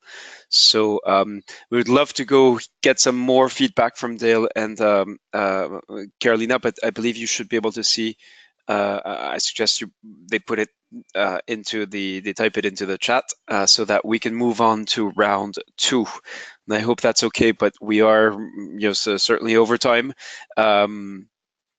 Yes. So round 2, we have another set of presenters who, just so you know, Lina and Namdar, especially for people on Facebook Live, who I'm not sure if you're able, I think you have to click the high definition option to be able to read the comments, but Lina says, response to Carolina says, thanks Carolina, it was because of your encouragement and support. So our presenters for round 2 are Masdouk Abdul Karim, who is going to do an oral presentation showing their creator project. Fateh Asmatullah will present module A2, the protocol review and sampling procedures. Al Yusso will present his survey analyst project for module A3, and Marie-Ève Burny will present her module A3 survey manager project. So let's start with Masdouk. So Masdouk, I've just unmuted you. And hi, can you hear me? Yes, loud and clear. I've prompted you to share your screen. Do you see my screen? So you need to accept the prompt. Yes, I did that. Yes, here we go. Yep. Yes, indeed. Yeah. Okay, thank you for the opportunity, Reda, and the organizers for giving me this opportunity to share my creator project from module A1. So in the interest of time, I will go straight to the presentation. I will start by highlighting some of the, very key points that I have here in each of the sections. And of course, we were given this task to do. We were provided with fact sheets for the country Harmonia, and also were provided with a rubric which guide us, through drafting each of these sections. So in the introduction, I simply provide some basic information about the country Harmonia. For example, the demographic information about the country, and of course the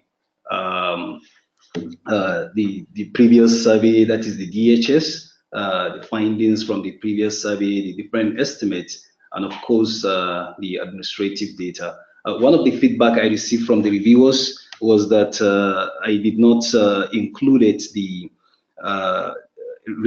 data from the administrative coverage, which was later included in the final version. Moving on to the problem statements.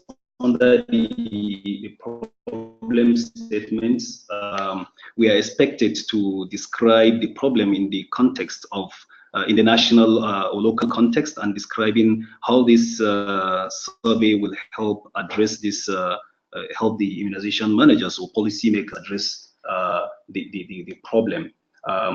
Just to give example, we stated here that the country needs to have fresh estimates for different antigen, especially the PCV, that is the pneumococcal vaccine that was recently introduced. And of course, one of the feedback I received under the problem statement is to add information about the outdated census data, which will give a rationale, on the study entirely. Moving on to the next section, which is the objective. Of course, the objectives will be derived from, all these put together, the background for the country and the rationale. for the study, and then how the objective will support the country's immunization goals.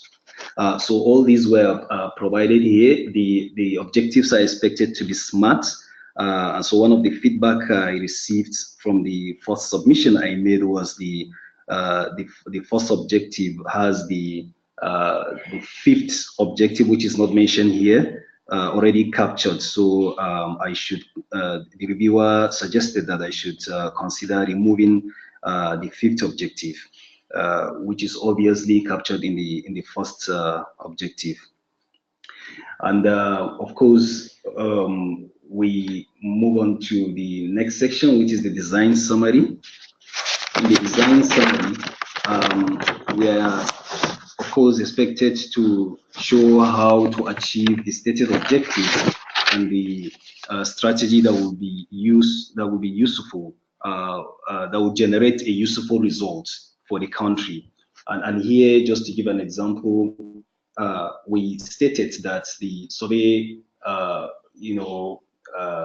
will use 95% confidence interval, and the 5% point interval, as some of the parameters, that will be used to measure or to derive samples for the survey. Under the stratification, we clearly, here I stated that the survey will consider stratifying at the province level, since the fact sheet has clearly stated that the country has 10 provinces. We consider that as well. And some of the feedback I received for the under stratification, is that I think there's a link somewhere with the sampling strategy where, this link with the sampling strategy where I'm referring to enumeration areas as a secondary sampling unit in the initial submission, which goes in contrast with what I initially put here in the stratification, which suggests that the enumeration areas are actually the primary sampling units. And again, the sampling strategy employed as written here would be multi-stage sampling, having enumeration areas as our primary sampling unit, and we also have the households to be the secondary sampling units.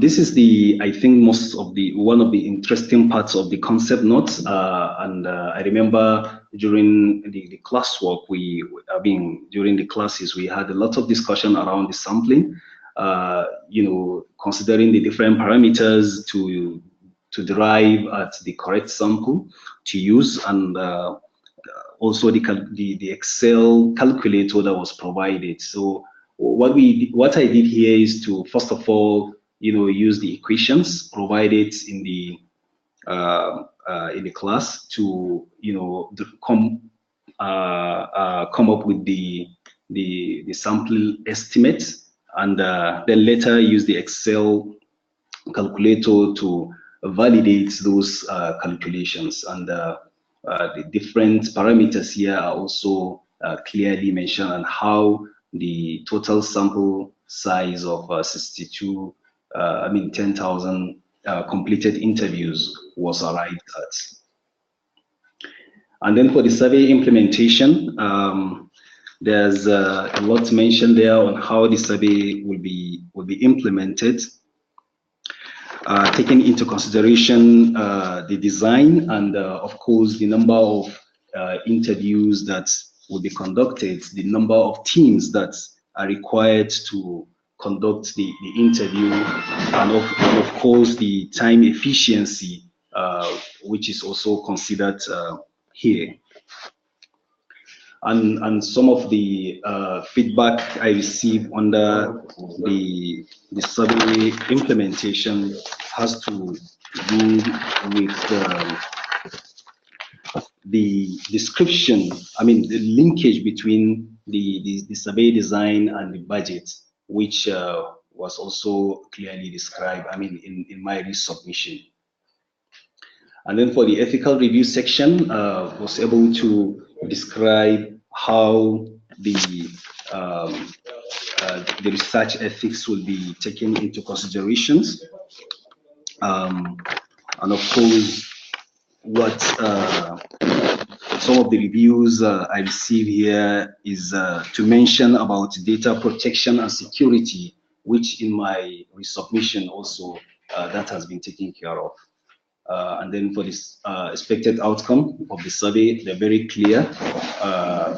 We are to report the survey findings to the national and the provincial level, since we are stratifying at the province level. Completed and clean, data to be provided for further analysis. And of course, we want to see that we publish, the findings, where it is possible. And then added a preliminary budget. Initially, the budget template was not added, and the reviewers noted that, which was later added. And just to make a quick note on the budget, I have to do like 3 different scenarios just to make sure that it speaks well with the design, and also have taken into consideration the cost effectiveness and so on. Relevance and use of the survey also clearly stated in the concept note. Finally, I would like to say thank you to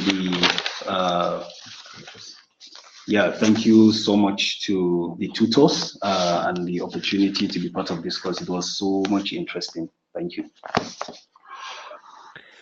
Thank you, Maslouk Abdul Karim, for this presentation of the Module A1 project, in which you developed a concept note based on a scenario for a fictional country called Harmonia. So now let's go next to Fateh Asmudale. Let me see where I do not see. All right, maybe he is no longer. Does anybody see Fateh Asmudale in the list of attendees? Okay. All right. So thank you for all of those of you who have been able to stay. Realize this is long, but I hope this is a really compelling way to get a sense for what a few people did in the course, and therefore we shall go to Aliou Sow. So Aliou, I have unmuted you, and now I will give you the presenter rights.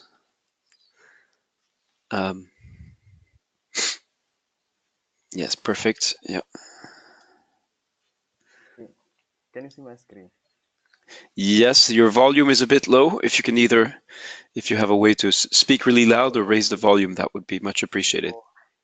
Okay, can you hear me loud now? Yes, loud and clear. Starting the timer. Okay. Good afternoon or evening, everyone. Okay, I'm presenting my analyst project.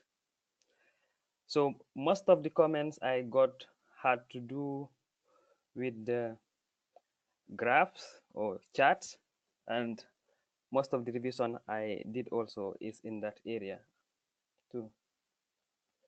So nonetheless, I will show it like the outlined. Okay. Like in the data cleaning, we understand that the data collection was done using tablets. So some of the data cleaning steps will be done in the tablets, like checking skipping patterns or some illogical values, like recording letters in places of or in place of numbers, etc.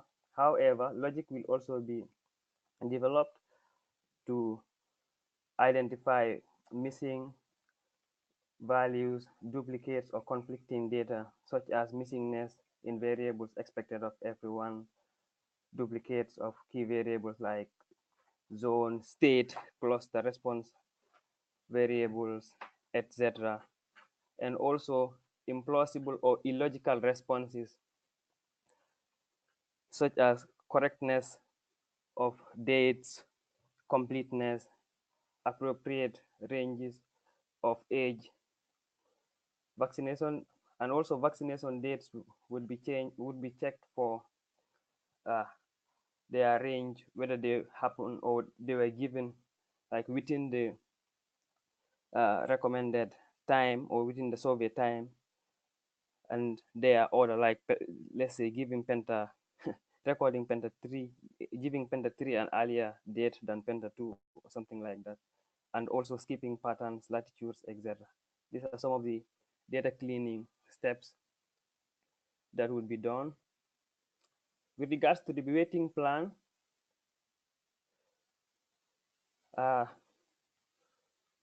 what we would use in calculating the final survey weight would be the design weight, and the design weight would be obtained from the probability of selection of clusters and the probability of selection of households and the non-response rate.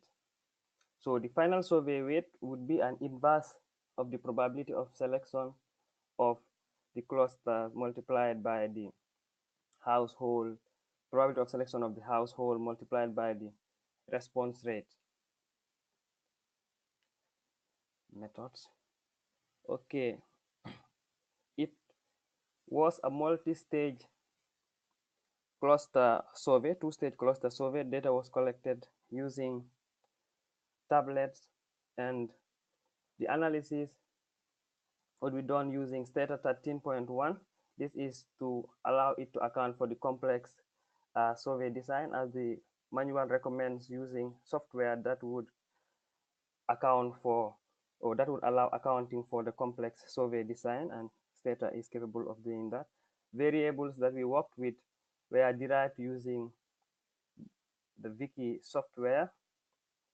So some indicators like, responses such as missing values and don't know responses were indicated in some of the analysis, but not others.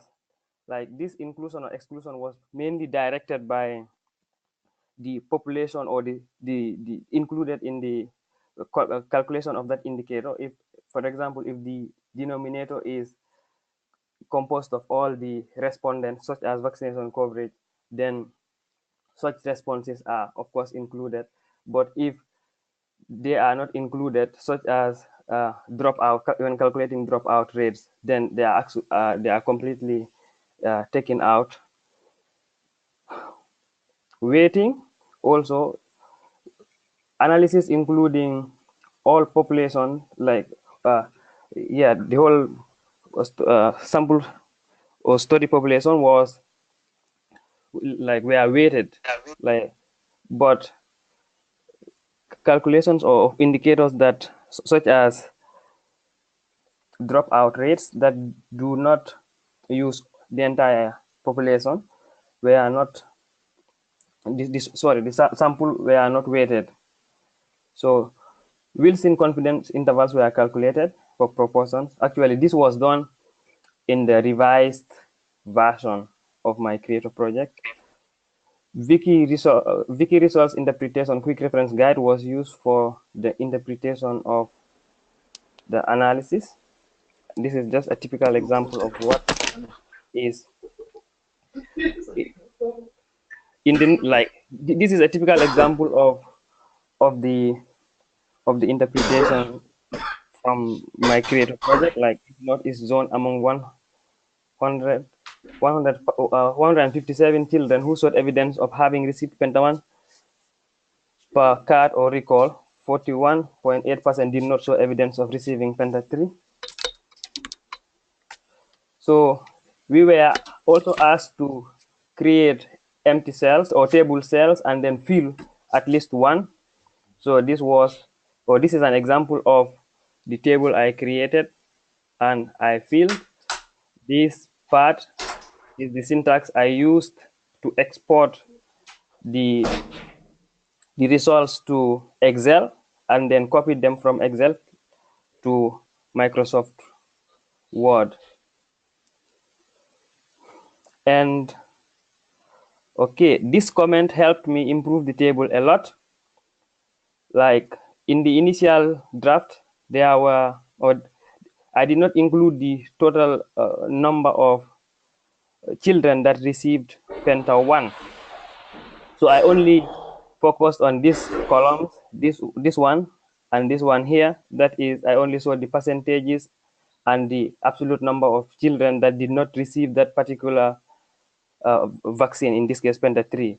But I received this comment and I thought it wise or important to include, so I decided to create to include the total number of children that received Penta 1 next to each state or zone. Okay, so these two funny graphs were the first graphs I had in my creator project. So looking at this one here, I was not able to group the states together into into the zones they belong to, and I was not also able to include the states and zones in the same graph. However, this was the final graph I made, and this one, it included, in this one I was able to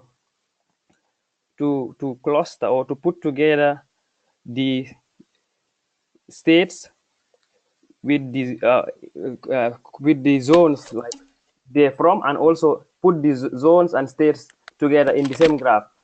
So this was not actually from a comment I got, but this was from the weekly discussions. Like, if I can remember, I think it was Suleiman Sakande was presenting, and he fortunately explained about this collapse stata command, and from there I just used that and managed to do this. However, both this and this table were created, were exported using syntax.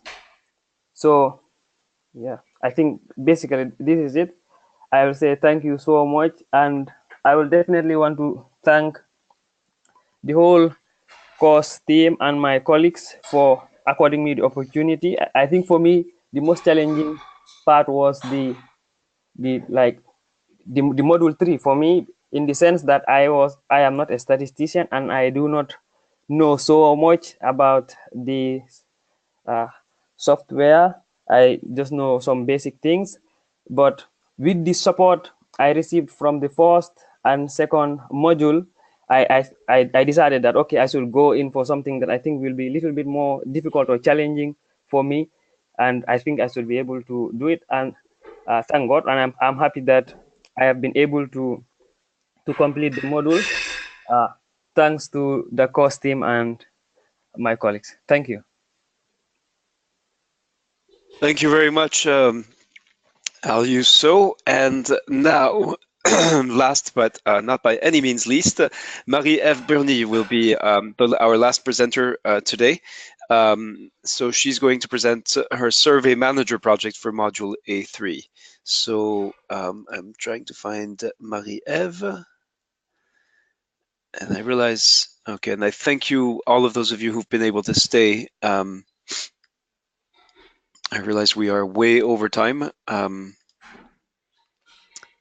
Welcome, Marie-Ève. Are you able to? Yes. Can you hear me? Loud and clear. Excellent. Thank you, Reda. So good afternoon to everybody. I was asked to focus on two aspects for this presentation: the final project, what is in it and why, and what changed between my initial draft and my final Oula, sorry, I go too fast. So I have chosen to present the module 3 project creator, as for me this exercise gathered all what we have learned since the beginning of the training. It's a comprehensive exercise that almost puts us in a kind of real life. The parts that I have selected here for this presentation were the ones where main changes were done during the creator project process. So talking about the project creator, the goal was to develop the results section referring to the tables that were provided and to develop figures, and also to summarize the main finding and discuss their limitation and implication for the immunization program. We received instruction to prepare this project to work on 11 strata grouped in 2 areas, northeast and southeast areas in Nigeria, with a limited number of variable focused on immunization questions. You will be like... The steps for this project was to first work on a draft and submit it, and then peer reviews following predetermined rubrics made comments. According to these comments and other many things, the draft was revised and the final project was submitted. We received a lot of resources like tables, protocols, and so on. Here is the the revision process, and it took time. When I used the weekly discussion, and especially it helped me to elaborate more on possible bias and to be careful on the way to interpret data. I also used the presentation on graph and additional analysis, and it gave me other possibility to represent data and discuss these graphs. The peer reviews were really important. I used the relevant comments or questions to integrate them in the final version. And also, when I was reviewing the project of others, I picked the relevant ideas or the way it was synthesized to adapt the final version. I use, of course, the community updates, the shared documents, and so on. And I must say that sometimes I felt totally overwhelmed with so many information, and I really needed time to digest them, and certainly to make the link between all of this information, trying not to miss something important. So now I go to the what has been changed, and it has changed in background characteristics. And thanks to Caroline, here I heard a lot during the discussion, the group discussion, her message about how to make sure to interpret the data if not of the household were interviewed. And for example, in this situation, I finally went through the different documents, and I saw that in Bordeaux, only 30% of the household responded. I mean, were interviewed compared to the expected number of households to be interviewed. Therefore, we have to be extremely careful when we interpret the estimates, as it doesn't represent the entire target population. So this was totally new for the final version. Here I had a lot of feedback, certainly on my way to have difficulty to synthesize information.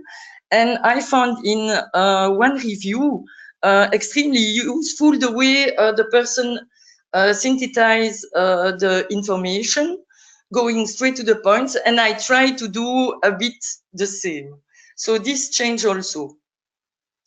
In the crude coverage, I took advantage of the graph presentation and of course the comments of the reviewers, And I must say that I struggled really a lot to find out how to include the interval, the confidence interval. But finally I got it. I was really happy. And this changed totally, of course, the way to make the table. And I also took all the comments that was made by Carolina during the craft presentations to make sure that I did not forget information that needs to be in a table to be readable immediately. I did the same exercise for Pentavalent 3. This came from a presentation also. I found it really nice. And vaccination status, I had it before, but now I put with the interval, the N and the weighted N to see a bit how it can be read directly and interpret directly, although we have to be careful again. And this I took also from a presentation because I really like to see the effect on urban areas, immunization in urban areas. For the dropout rate, I took the idea from Dale in one of his presentations to represent the dropout rate for Pentavalent 1 to Pentavalent 3. And in this way, I think it's really nice, readable immediately. And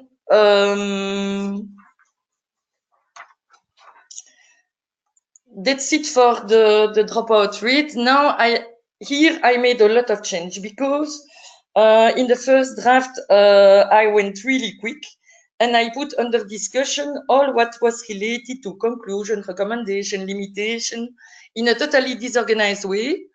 I received a lot of comments regarding this, so I tried really to focus on reorganizing things.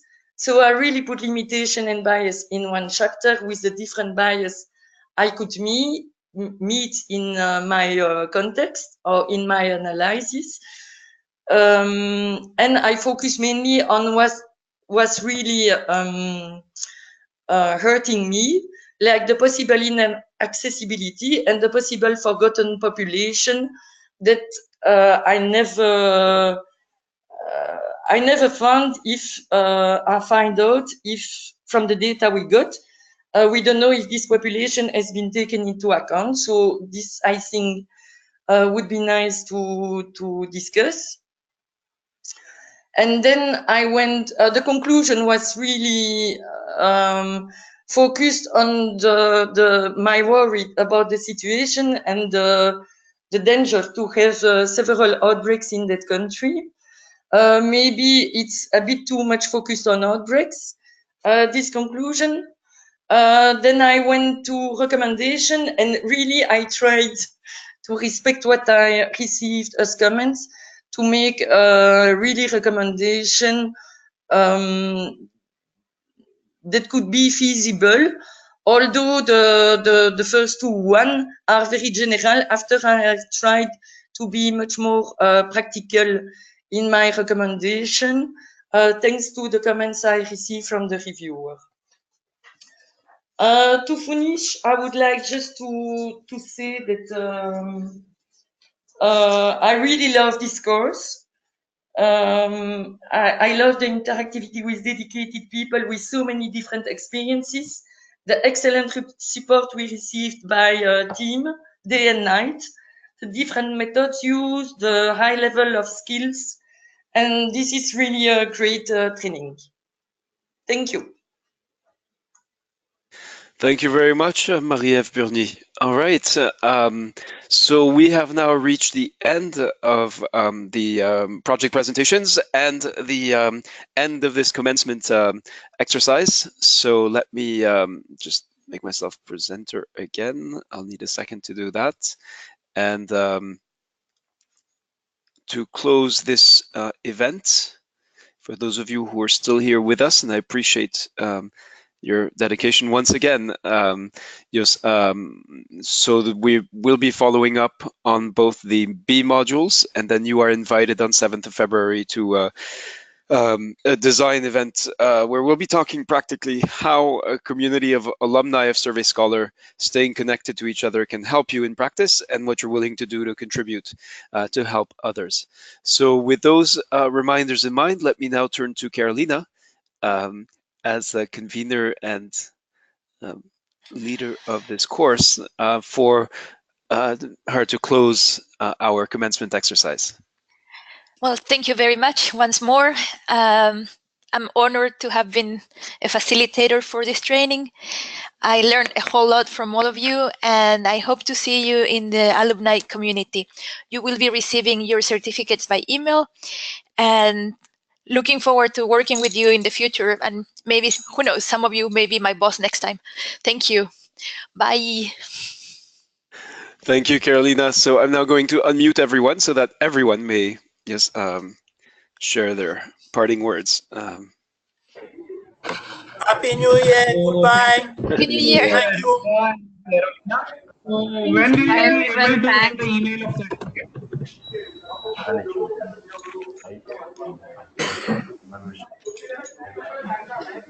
Some support to the national staff. There's some information in the syllabus. They are running. Sometimes, of course, it's really well